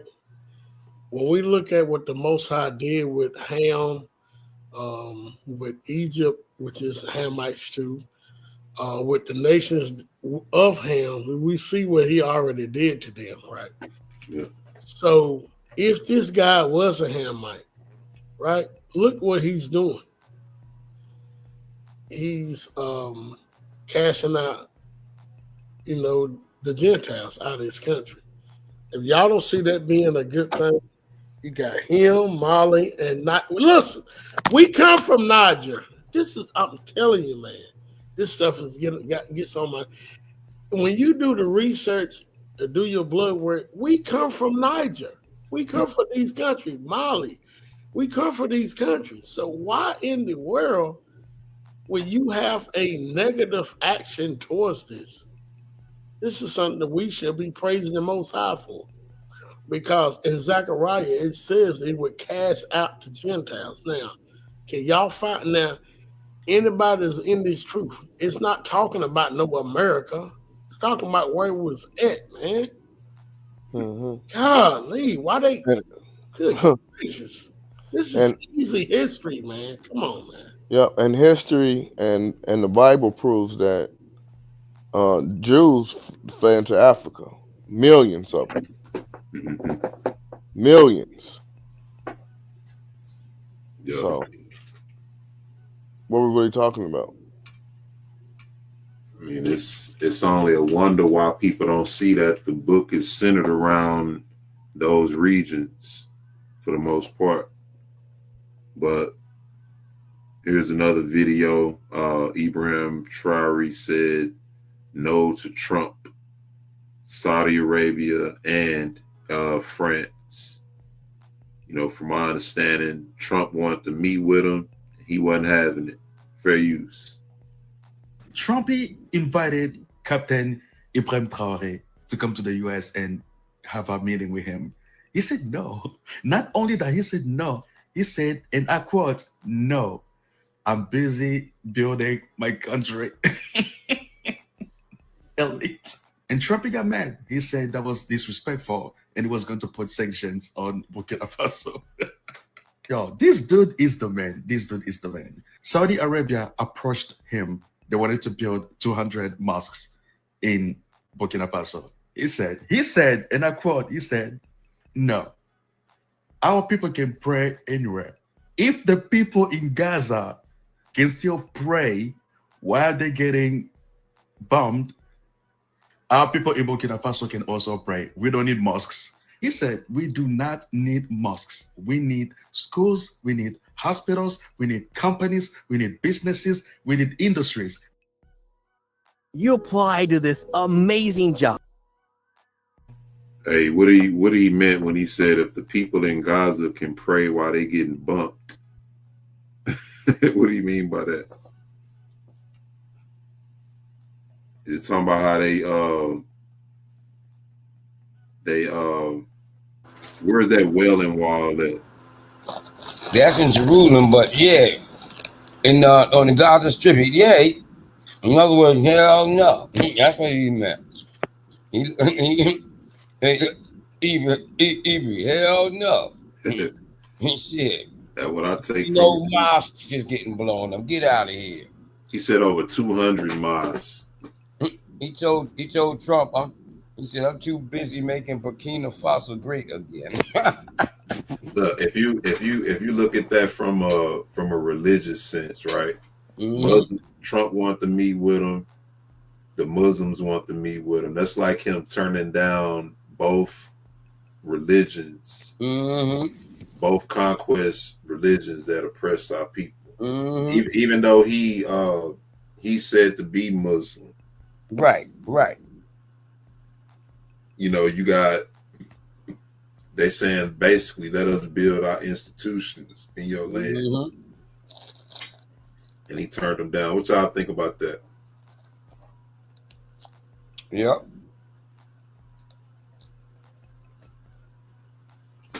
You got to look at, and like you did, Ibrahim, that's what you got to do. You got to look at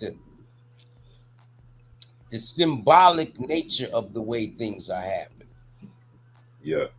You got to pick up. You got to be able to pick up how the Most High is speaking to us even in symbolism. You can see his work behind it, because you're right. He is a Muslim. He says he's a Muslim, but I'll be damned if you're gonna be bringing some damn mosques over here. He said we don't need mosques. You know what I mean? We need some schools. You're right. We need schools. We need hospitals. Yeah. Nah, we good. No, we good. You have your chance. Nah, we good. We see where you coming from. According to their records, they said the Muslims gonna kill the West. Muslims gonna kill the West. Have you heard that before? Yeah. Talking about a war gonna break out between. Yeah. He called them the dragons of Arabia. They can talk about some of that in the second Ezra 15. The dragons of Arabia. Jerusalem is on fire for a whole week now. What's going on over there? The way this thing is going, man, I believe they're gonna run down on that house and drag everybody out. At least that's what I want to see.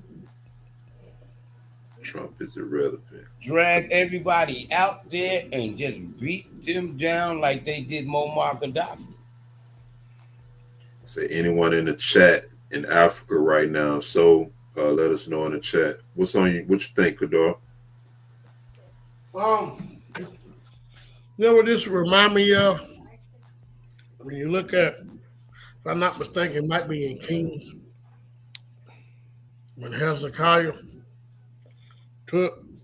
he brought the Babylonians in the castle, and he showed them his riches. I thought of that too.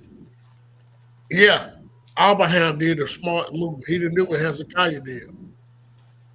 Because Isaiah said, bro, basically, I'm paraphrasing, but he said, you should never did that.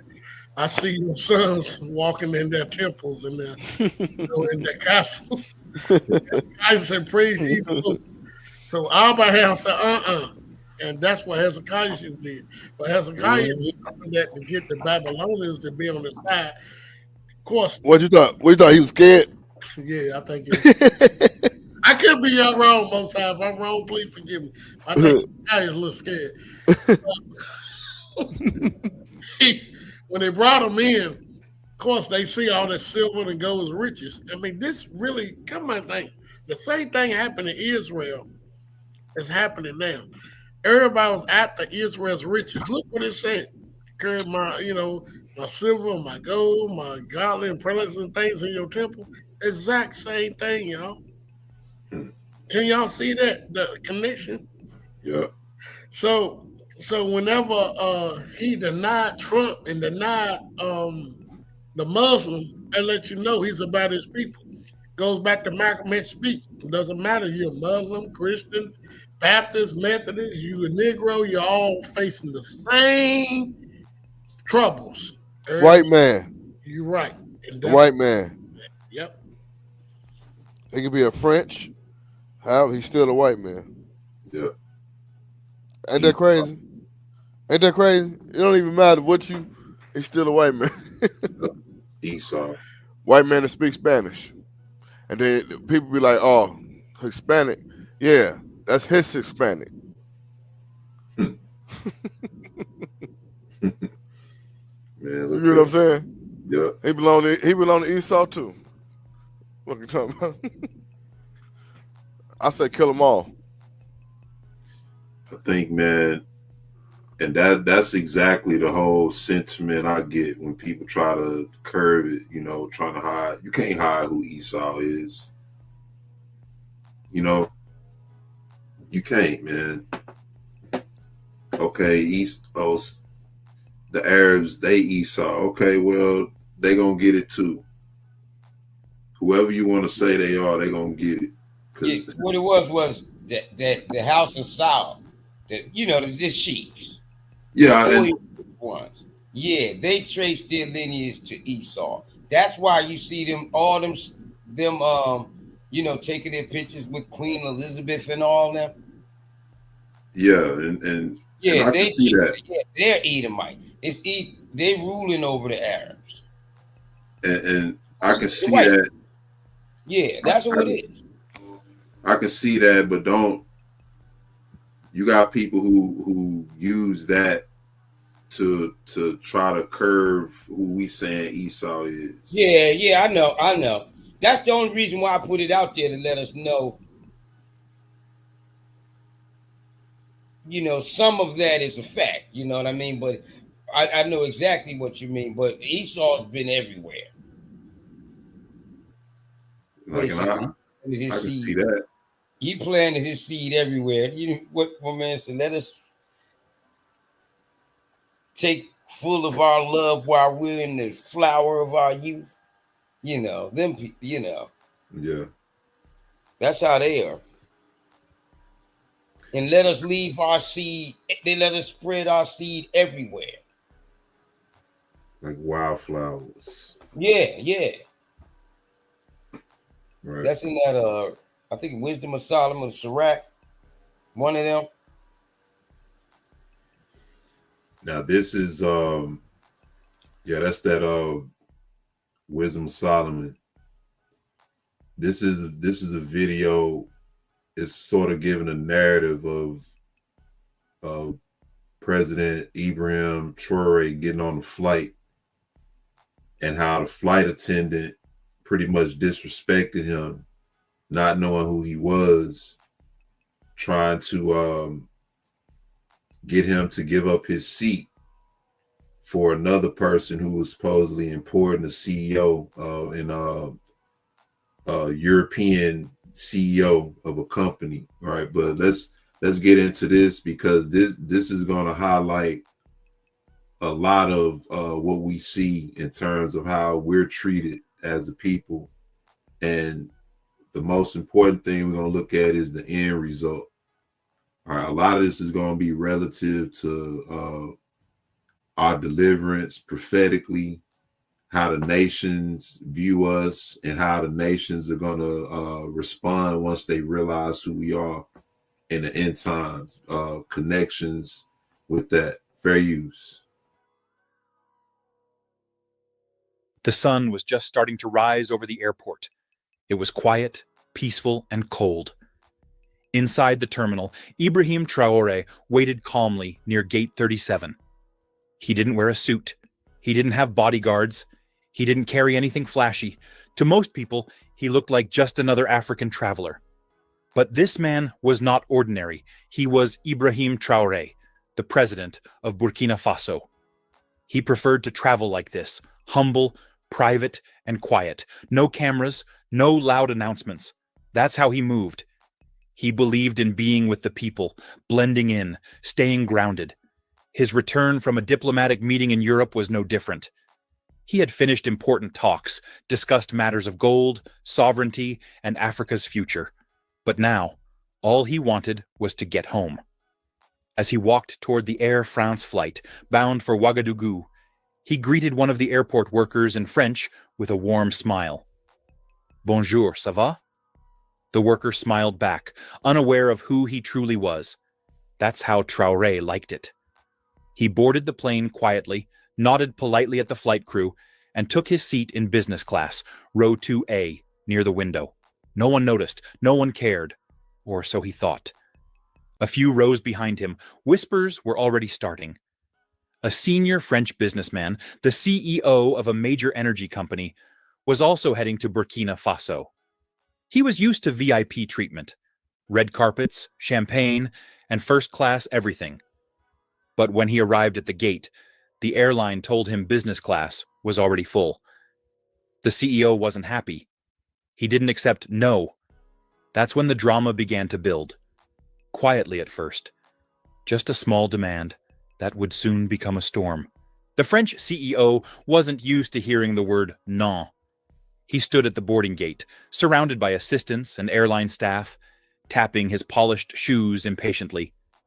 Je suis un partenaire stratégique de plusieurs projets en Afrique, he said arrogantly. I'm a strategic partner in many African projects. To him, that meant rules didn't apply. He demanded a seat upgrade immediately. The gate agents scrambled. They whispered. They checked their tablets. But the truth was simple. Business class was full. All seats were taken. Still, the CEO insisted. That's when the airline called over a senior flight attendant. She was tall, white, and dressed in Air France uniform. Her name was Claire. She wore a cold, forced smile as she walked onto the plane to fix the situation. Once inside, Claire scanned the cabin with sharp eyes, like she was hunting for something. Or someone. Her eyes paused for a moment when she saw a dark-skinned man in seat 2A. Ibrahim Traore sat quietly, reading something on his phone, calm as always. She looked again. No expensive watch, no assistant, no sign of power, just a black man in a hoodie. She leaned toward another attendant and whispered, "C'est probablement une erreur." Probably a mistake. She walked over to him, forced a smile, and said politely, but firmly, "Monsieur, may I see your boarding pass?"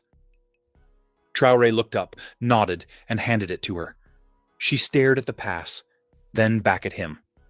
The seat number was correct, but something inside her didn't sit right. In her eyes, he didn't look like someone who belonged there. Moments later, she returned with a fake smile, this time more direct. "Sir, I'm sorry, but we may need to move you to accommodate another passenger.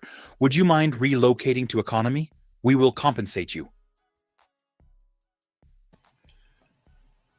I see a lot of people putting in the chat that the story is not real. That's why I said in the beginning, this is a narrative story describing an event that's comparative to what we can see in the scriptures, how the nations perceive us and how they will perceive us once they realize who we are. All right, so that's why it's important to listen, right? Listen carefully. Right? I make it clear, I'm not saying that this is 100% truth. This is a narrated story that deals with him, and it connects with our awakening and how we're being treated by the nations, how we're being perceived by the nations, and how the nations are going to see us once the smoke clears and they realize who we really are. So it's just about following the narrative and making the connections. We understand, you know, what's happening out there with a lot of different things, which is why we put all of the factual stuff out, the things that we know are certain. We dealt with that. This is just a narrative to make connections between what's happening and what's going on with our people. So I hope that's clear. Y'all got any thoughts? Y'all brothers got it. You got the guy that was on last night you was talking to. He wanted to debate us, I think, about Esau. Yeah, I knew it was coming. Texting me back and forth. We're in the comments on the video we did yesterday. Yeah. Wow. Yeah, well, we can set that up. Mm-hmm.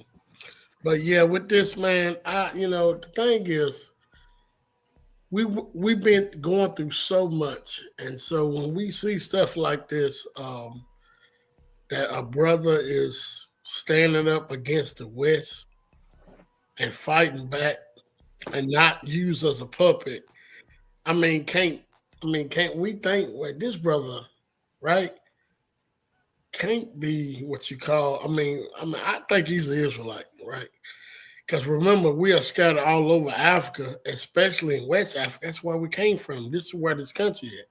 So when people go against and say, oh, I think he's a Hamite, blah, blah, this, okay, you can think what you want to think, right? Yeah. I think it's this. Where is the scripture that the Hamites were cast out? Why? Maybe it is because they don't say who, but it says that, the four carpenters will rise up and will fray them that scattered Judah. Because remember, we scattered. So we're talking about right now. We scattered. So anything's happening, we got to see is happening in the land. In Africa, Northeast Africa, or Africa, period.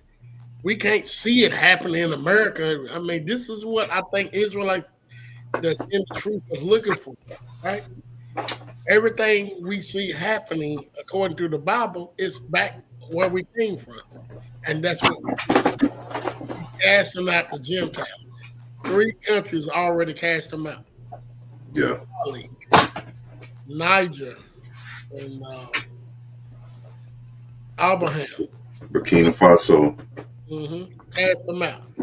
This is prophecy, I believe. Indeed. So in this video, basically is describing him getting on a flight in business class.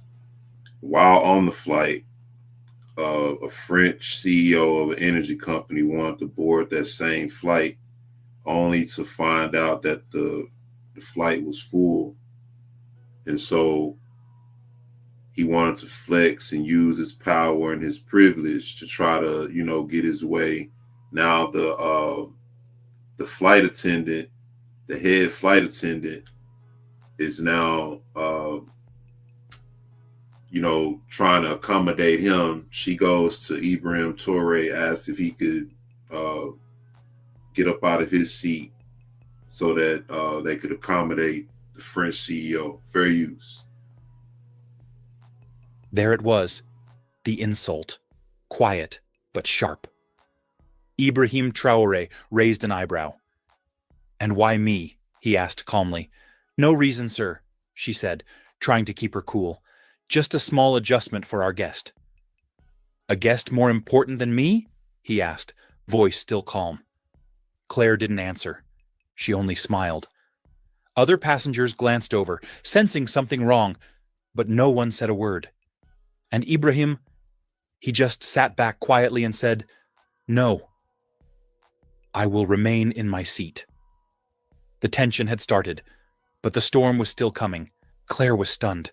No? A man like him saying no to her? She wasn't used to that, especially not from an African passenger, especially not on her shift. She forced a smile again, but her pride was bruised. "Sir, I insist. This is for operational reasons," she said with a slightly colder tone. But Traore didn't flinch. He looked her in the eye. "If it's operational, then please explain why I'm being asked, and not anyone else." Claire hesitated. She wasn't prepared for this kind of calm resistance. Around them, a few business-class passengers were now paying full attention. One man lowered his newspaper. A woman stopped typing on her laptop. Something didn't feel right, but no one spoke. No one dared. The CEO still hadn't boarded yet. He was being held at the gate until a seat was arranged. Claire walked quickly to the cockpit, whispered something to the captain, then returned with a decision. She didn't say a word to Traore this time. Instead, she approached another black man in business class. Then another. She was clearly targeting only passengers who looked like they didn't belong. That was her second mistake. Traore sat silently and watched. His face was expressionless, but his mind was sharp. He was observing, calculating, listening. The humiliation didn't anger him, it focused him. A young African man, maybe in his late 20s, looked confused as Claire now pointed at his seat. "You, sir, we need you to move to economy." The young man asked, "Why me?" Claire said nothing, only took his boarding pass. That's when Traore stood up. "Enough," he said, his voice calm, but heavy with authority. "You are making decisions based on skin, not on tickets. That's called discrimination." Claire turned, a bit shaken. "Sir, I'll have to ask you to sit down. Please don't cause a scene." Traore looked her straight in the eyes. For a second, her breath caught. There was something about his stare, steady, fearless, powerful, but she still didn't know who he really was. To her, he was just another passenger acting like a troublemaker. She walked off again, fuming inside. To her, this was getting out of hand. "These people," she muttered under her breath in French, "always making noise." The CEO was finally brought on board. Claire greeted him with extra politeness, offering him a glass of champagne. "We're fixing the seating issue, monsieur," she said. Meanwhile, Traore sat back down. He put on his seatbelt. His fingers calmly tapped the armrest. He didn't need to say a word, because soon the entire world would know what had just happened, and who exactly had been insulted. The CEO settled into business class, like a king returning to his throne. He didn't even glance at Ibrahim Traore as he passed by him. Claire, the flight attendant, made sure he was comfortable, adjusting his seat, handing him warm towels, and offering him another glass of champagne. The message was clear. You matter. That man does not. The plane taxied down the runway and soon took off into the sky, leaving behind French soil, but carrying with it a moment that would soon shake two nations. Inside the cabin, everything looked normal. Passengers relaxed. The seatbelt signs turned off. But beneath the surface, something powerful was growing. An invisible storm waiting to burst. Traore remained calm. He didn't complain. He didn't raise his voice. He didn't call anyone or reveal his identity. He just sat quietly, like a man watching a movie unfold, knowing exactly how it would end. Meanwhile, Claire avoided looking at him. Something about his presence unsettled her, but she pushed it aside. Mid-flight, she returned to his seat with a forced grin. "Would you like anything to drink, sir?" He glanced at her. Water is fine. She nodded quickly and walked away. No apology, no courtesy, no respect. The CEO, on the other hand, was treated like a celebrity. Claire laughed at his jokes, leaned in when he spoke, and asked about his important projects in Africa. He replied arrogantly, "Burkina Faso is lucky to have us. We're bringing order to chaos."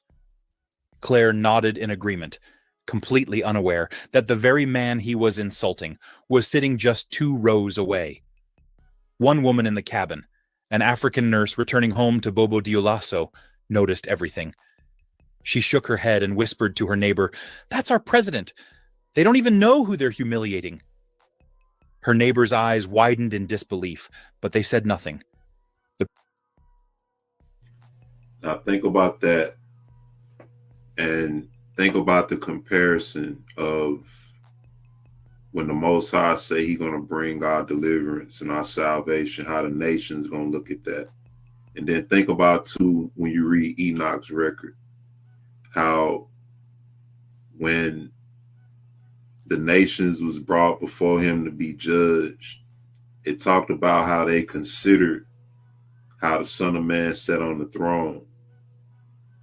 Because basically, when he appears to judge, he's not going to appear in the manner that they expect him to appear. He's not going to be what they expect him to be. So the whole time, the Most High is making himself, he's revealing himself, but only making himself known to his chosen, while the rest of the people don't realize who he is. Now, not to, once again, I'm not saying this is the Most High, but think about what he just said, how he's on the flight. You got a CEO of a French company, saying that Burkina Faso is lucky to have us. We bring order to chaos. And they're mocking and disrespecting him. And the whole time they're not knowing who he is, and only a couple of people recognized him and knew who he was. Right? A prime connection. Think about Mashiach, how people didn't recognize who he was. Only a few people recognized who he was. And once again, I'm not gonna keep doing that. Y'all do what y'all want to do. I already know how some people are. So I'm not going to justify when I already made it clear that, this is a connection. I'm showing you the connection. Look how he's being treated. And look how we've been treated. Look at how our king is being treated, Mashiach. And look at what prophecy says is going to happen when he appears before the nations. How they're going to turn dark and black in their countenance, because immediately they're going to realize, okay, who these people are is who our God is, who our judge is. And the whole time we've been mistreating them and doing them wrong.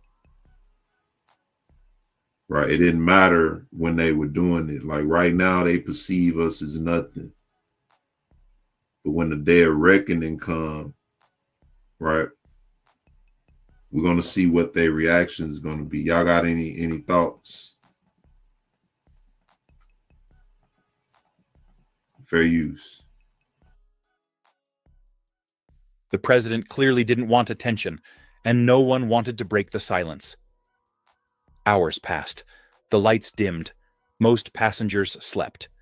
But Ibrahim Traore remained awake, looking out the window at the clouds. He wasn't angry. He was patient. And when the wheels touched the ground in Ouagadougou, that patience would become history. The plane began its slow descent into Ouagadougou. The cabin lights flickered on. The captain announced their approach in French and English. Passengers stretched, fastened their seatbelts, and prepared to land. Claire walked through the aisle with her clipboard, still smiling at the CEO and ignoring Ibrahim Traore completely. Outside, the view was breathtaking. Golden sun over red soil, the city below waking up as the aircraft glided down. But what no one inside the plane could see just yet was the growing convoy waiting at the airport. Rows of black SUVs, military vehicles, and a presidential escort forming on the tarmac. Inside the cabin, whispers started spreading, only softly at first. "I see soldiers. Are we landing into a war zone?" one foreign passenger asked nervously.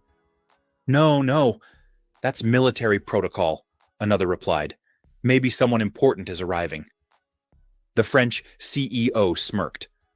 "Must be for me," he chuckled to Claire. She laughed along with him, already preparing to walk him out ahead of the other passengers. She had even planned to personally escort him to the terminal, but the plane had barely stopped rolling when the entire atmosphere changed. Out the window, the passengers saw presidential guards in uniform, lined up sharply, weapons at their sides, standing in full attention. Behind them stood Burkina Faso's top ministers. The Minister of Defense, the Foreign Minister, even the head of security. So now they land at the airport and they see all this military arrangement, everybody lined up. So now they confused. Some people saying, damn, are we landing in the war zone? You know, they don't know what's going on. And even the CEO, you know, is even feeling like that's for him. You know, somebody's important must be arriving. That's what they saying while they arriving and seeing all this military lined up and people standing on guard waiting for the plane to land. So now the CEO, in his arrogance, hey, that must be for me, right? Now think about salvation and how salvation is coming when they talk about the strangeness of the salvation. How many other people are thinking right now salvation is for them when it's really for the Most High's chosen people? And they're not going to realize that it's not for them until that day. That's the analogy that's being made in this story right here. Fair use. All waiting in the heat, unmoving, like statues of power. Claire peeked out the window and gasped. "What is this?" she whispered. The CEO stood up proudly, smoothing his suit. "Clearly this is for me. I told you, I'm involved in big projects here."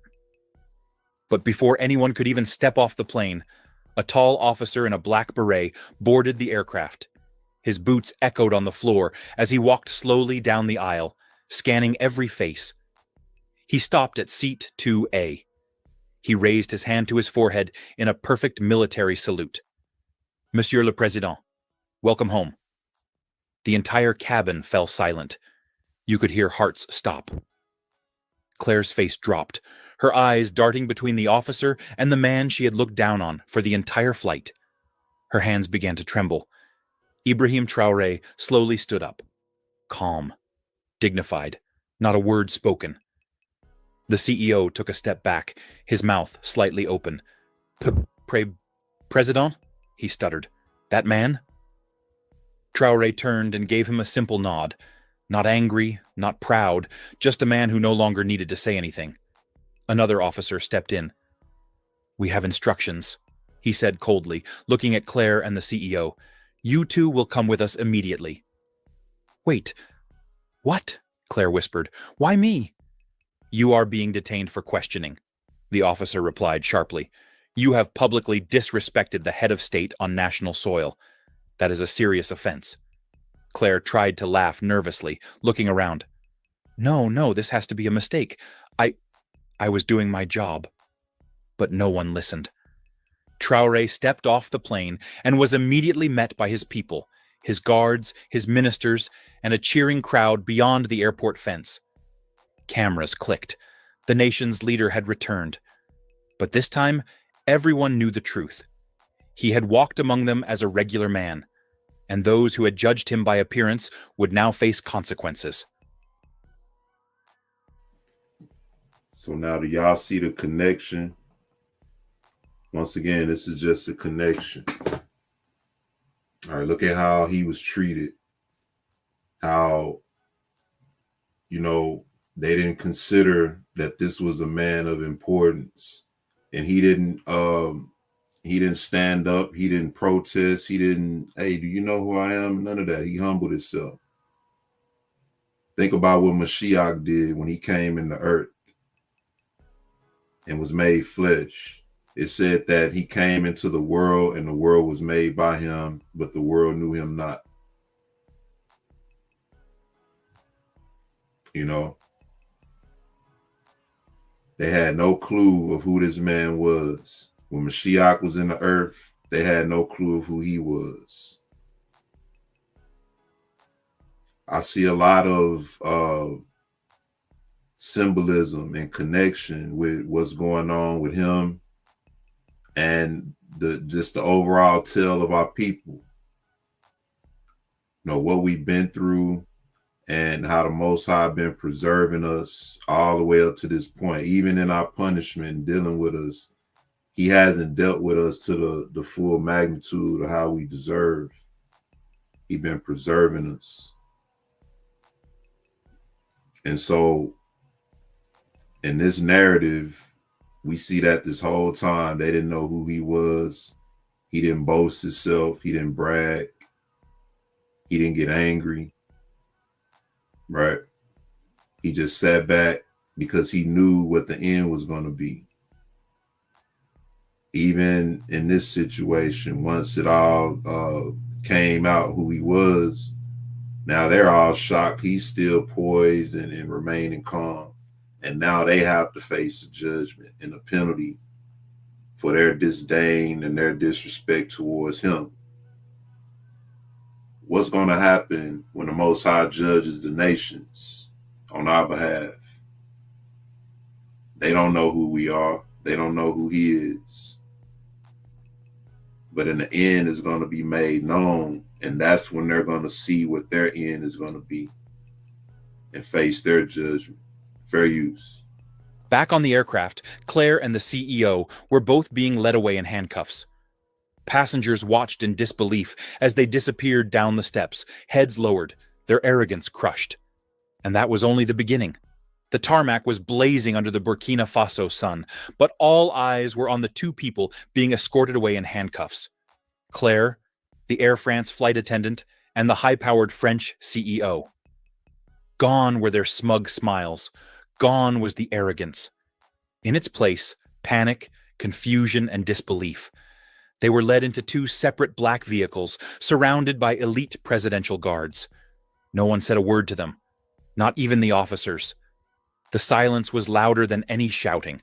It was the silence of power being reclaimed, of dignity being defended. Inside the terminal, President Ibrahim Traore stood before a small press gathering. He spoke calmly, without anger, but his words were sharp and unforgettable. In Burkina Faso, we don't look at a man's skin to measure his worth. We don't bow to money or old colonial habits. Here, we respect dignity, humanity, and our people. That is the new Africa. Centex customers can get affordable special financing. All right, that was under fair use. I want to read something from Enoch to show the connection of what we just saw. And this is why I asked the question, you know, is the Most High using Ibrahim Traore, the president of Burkina Faso? Is he using him to stir up more of an awakening in our people? All right. When we think about how the awakening has been, you know, particularly here in this country, we see that, you know, you could have a lot of different perspectives on the awakening here, but I'm going to give my honest view, and some of y'all know where I stand with it when it comes to the camps and the awakening. I believe that the camps are institutions that are set up And you can go to these camps. You can learn who you are. You can get what you need. But I believe that to a degree, these camps do the awakening a disservice. And it's for various reasons, right? We don't have to go deep into detail about it. You know, maybe I will at another time. But the whole point is that the Most High is moving, right? The Most High is not just stuck in one place, depending on, you know, this group or that group to make it happen. And a lot of camps take that mentality. They have that mindset. You know, if you don't go to this organization, then you're not in the truth, right? All the camps have disclaimers saying that, you know, they're not affiliated with any other Israelites or Israelite groups. And they have their reasons for that. However, does that dismiss the fact that we're all still connected in spite of that? When it's all said and done, how are we not connected if we are the true people? So these camps, you know, they do a disservice. However, I tell anybody who's wise, if you are in the organization, get what you need to get from those organizations. Understand it's not the end all, tell all, right? But the Most High is moving in a lot of different ways. And so I'm saying all that to say that the awakening is not just subjected to the camps and what the camps are doing or not doing. There are going to be some of our people who are not fully in the truth, may not fully understand that we Israelites. And the Most High is still going to move through them and use them. A lot of our people, I believe, have been defiled by the awakening and tarnished by the awakening. So much so that a lot of our people saying they not even Israelites no more. So it's got to be something beyond what we know, you know. Most High got to be moving in other ways that even we may not even be aware of, because we might mess it up. We'll mess it up. You know, being presumptuous, trying to move ahead of the Most High. That's why you got people trying to move to Africa and doing this and doing that. Just being presumptuous, too zealous. And so that's why we got a promise from the Most High. I'm going to read this real quick. It's Enoch chapter 62. It say, thus Adonai commanded the kings and the mighty and the exalted and those who dwell on the earth, and said, see with thine eyes and lift up thy horns, if ye are able to discern the elect one. Speaking to the mighty, the exalted, like that CEO, that French CEO. You know, he said he wasn't used to hearing no for an answer. That's how they say no in French, no. So he wasn't used to hearing that. He was so arrogant. He said, and the Adonai of the Spirit seated him on the throne of his glory, and the spirit of righteousness was poured upon him. And the word of his mouth slays all the sinners, and all the unrighteous shall be destroyed before him. And there shall stand up in that day all the kings, and the mighty, and the exalted, and those who dwell on the earth, and they shall see and discern how he sits on the throne of his glory, and in righteousness shall he judge before him. All right.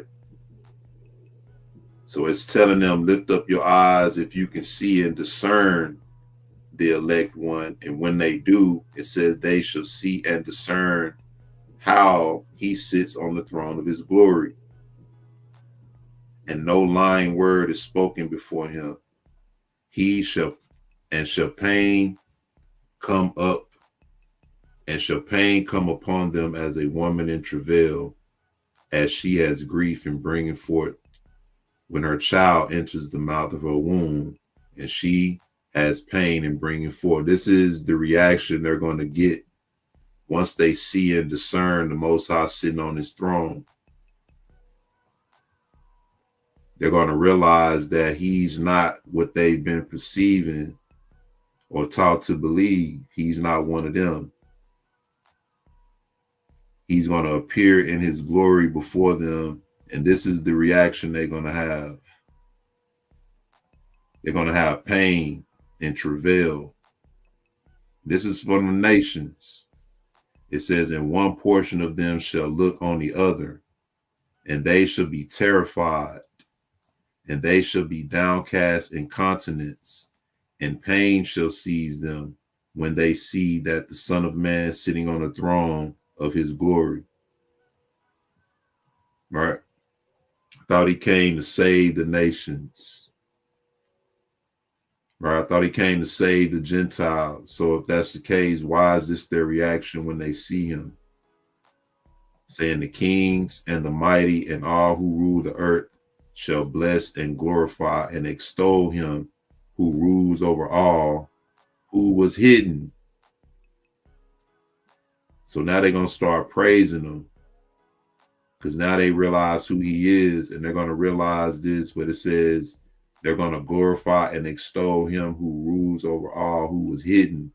For from the beginning, the Son of Man was hidden, and the Most High kept him in the presence of his might and revealed him to the elect. That's why y'all don't know that Mashiach is the Most High. That's why y'all don't know that. That's why y'all deny it. That's why Israel don't know who their God is. That's why when Mashiach showed up, those who revealed, those who understood who he was through revelation, what was their reaction? Immediate reaction when they realized who he was.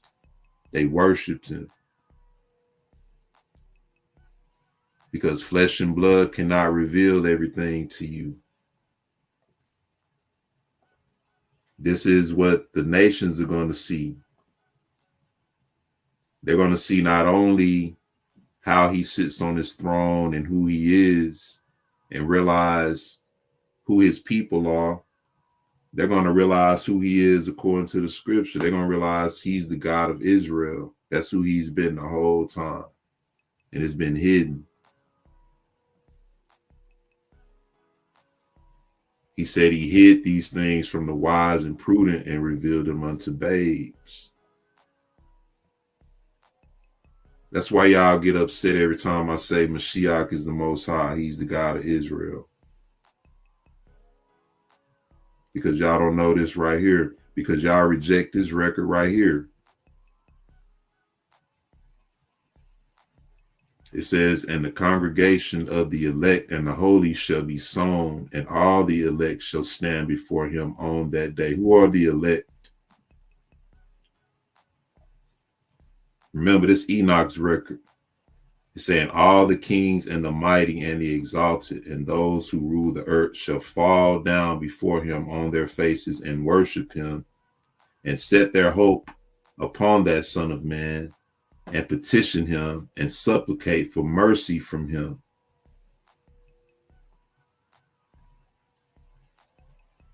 So on that day, this is what they're going to be doing. They're going to be petitioning the Most High. Don't that sound familiar? Lord, Lord, have we not done all these things in your name? And in your name done many wonderful works, cast out devils. Y'all thought Mashiach just made that up. He was quoting scripture. He was quoting prophecy. Why do you think Paul said all these things was written from the beginning? From the very beginning. Everything the prophets declared was from the very beginning. But y'all want to be sleep.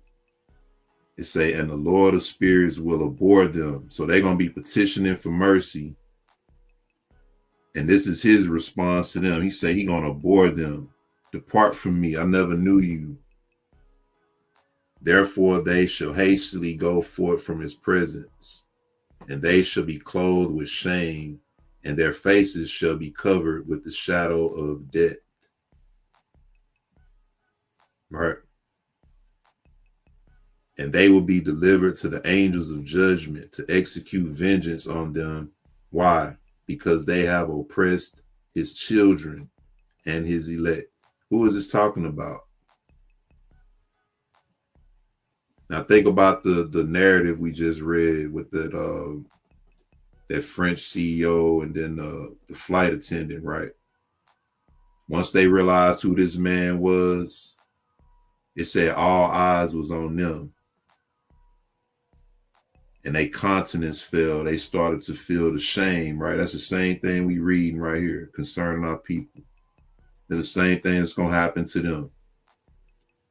Watch this. It says, and they shall be a spectacle for the righteous and for his elect. All eyes are going to be on them. And they shall rejoice over them, because the wrath of the Adonai, the Spirit, is rested upon them, and his sword is drunk with their blood. Now, if you know scripture, you know what this is talking about right here. All this is in the prophets, the Old Testament prophets. This is going to be the reaction that the nations have toward us. The same thing we saw in that narrative. That's why I say that was symbolic. Very symbolic. And that's what we're waiting on. You know we have some time to go. It tells us to wait and suffer patiently. So that's what we're going to do. However, we're going to remain diligent and vigilant and paying attention to what's going on. And those who do stand up on behalf of the Most High's people and for truth, we support those people. We support those people. Even if it's just by giving prayers and encouragement, we support those people. It says, I thank thee, O Father, because thou hast hid these things from the wise and prudent and hast revealed them unto babes. Yep. People look at being a babe in the word, and my thing is we should all aim for that. Our understanding grows from there, but being a babe in the truth, man, that's more than what it sounds like. Most people play that off, but he's telling you it's stuff that you gonna know as a babe that people who are certified and specialize in this area and that area, they're not gonna understand. You're a babe in this truth, you're gonna be confounding them people. So is Yah using Ibrahim Traore? I believe he is to an extent. I'm gonna definitely be praying for our people, and I'm gonna be praying for him as well. But my faith and my hope is in the Most High, and not in man, but those men who the Most High used to rise up. We definitely support those men and pray for them. Brother Yash, you still there? I know Brother Kadar and Brother Josiah chimed out. And so with that being said, y'all, once again, I just want to make it clear that we're not pinning anything or saying anything in terms of who's who. Is this man a savior? Is he this or is he that? The Most High does raise up saviors, Does he fit the criteria so far? I would say yes, but at the same time, that's the Most High's business. I'm just looking at the results and the things that's happening as a result. Our people are waking up, you know, waking up for something. You know, they see that, they see the oppression going on, and they waking up and they saying, you know, these are our people too. You know, we need to get past the division and all this. These are our people too. You know, let's support our people. And so when I see that, you can't ignore that and brush that off. You know, some significant behind it. And I just pray that the Most High remains at the forefront of it. I pray we don't get too zealous, you know, too presumptuous and start doing things that we don't need to be doing. The most thing we need to be doing right now is praying and supporting our people, you know, in any way you can. If you know somebody, your own people that's selling something, you know, support them, food, clothes, whatever. And I'm not just saying that. I've been on that note. I've been on that tip, and anybody can tell you that about me. That's what I've been on. But I think that that's what all of our people need to start focusing on more. You know, looking at your life, you know, and figuring out, okay, what can I do without? What can I do with less of? You know, what can I do with less of that can help me to help my people more or help my condition more? Instead of taking all this and putting this into this, you know, let me see if I can go without this right here, because this ain't helping my cause, this ain't helping my people. There's just some, you know, some I'm wasting on, you know. We start doing more stuff like that little by little, you know, we'll start to see a difference. In Jubilees, it talked about the love that our people had, you know, that honestly, I can't even imagine it right now. The love that it said our people had during that time for one another. Right. It said that there was no adversary among our people, and that brother loved brother, and that everybody looked out for the well-being of one another. You know, and if we can get to that point, that alone is a weapon enough to cause our enemies to fall. You can't defeat that. You know, when the people united, got love for each other, and they solid, we all on one accord, our hearts are circumcised, then we'll be able to do what the Most High appointed us to do, which is rule. So on that note, I'm gonna go ahead and shut it down. You know, want to thank y'all for fellowshipping. Shout out to the brothers. You there, Brother Yash? You want to close out with something? I know the brothers be working, man. So yeah, I just want to say that I agree, man. I agree, and it's just the way the Most High is doing things, man. It's shocking, and it's a privilege, and I'm just, you know, I'm enjoying it. I just can't wait to see. I just want to see how this goes. It's just crazy. yeah, same here. Shout out to y'all in the chat once again. Shout out to Brother Yohanan. Check out trueebri.com. Indeed, I'm gonna be looking at making some changes here soon, so y'all be on the lookout for that. But I want to thank y'all in advance for that. Also, go ahead and subscribe to both channels if you haven't already. Resurrecting the Truth, which as well as TIR Talk Show and Fellowship. I want to start my reading sessions back up soon, so I'll keep y'all posted on that. And I already got the channel set for it. It won't be on this channel. It'll be on a different one, but I already got it set up. I'll just keep y'all posted on that. But on that note, all praises to the Most High, the great Elohim of Israel.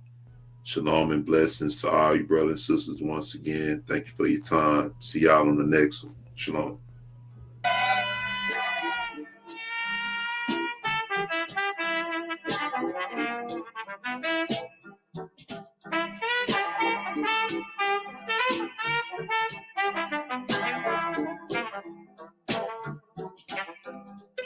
There are people suffering.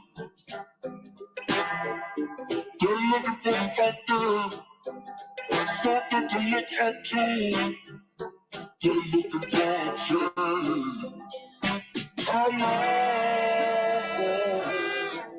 How long? How long? How long?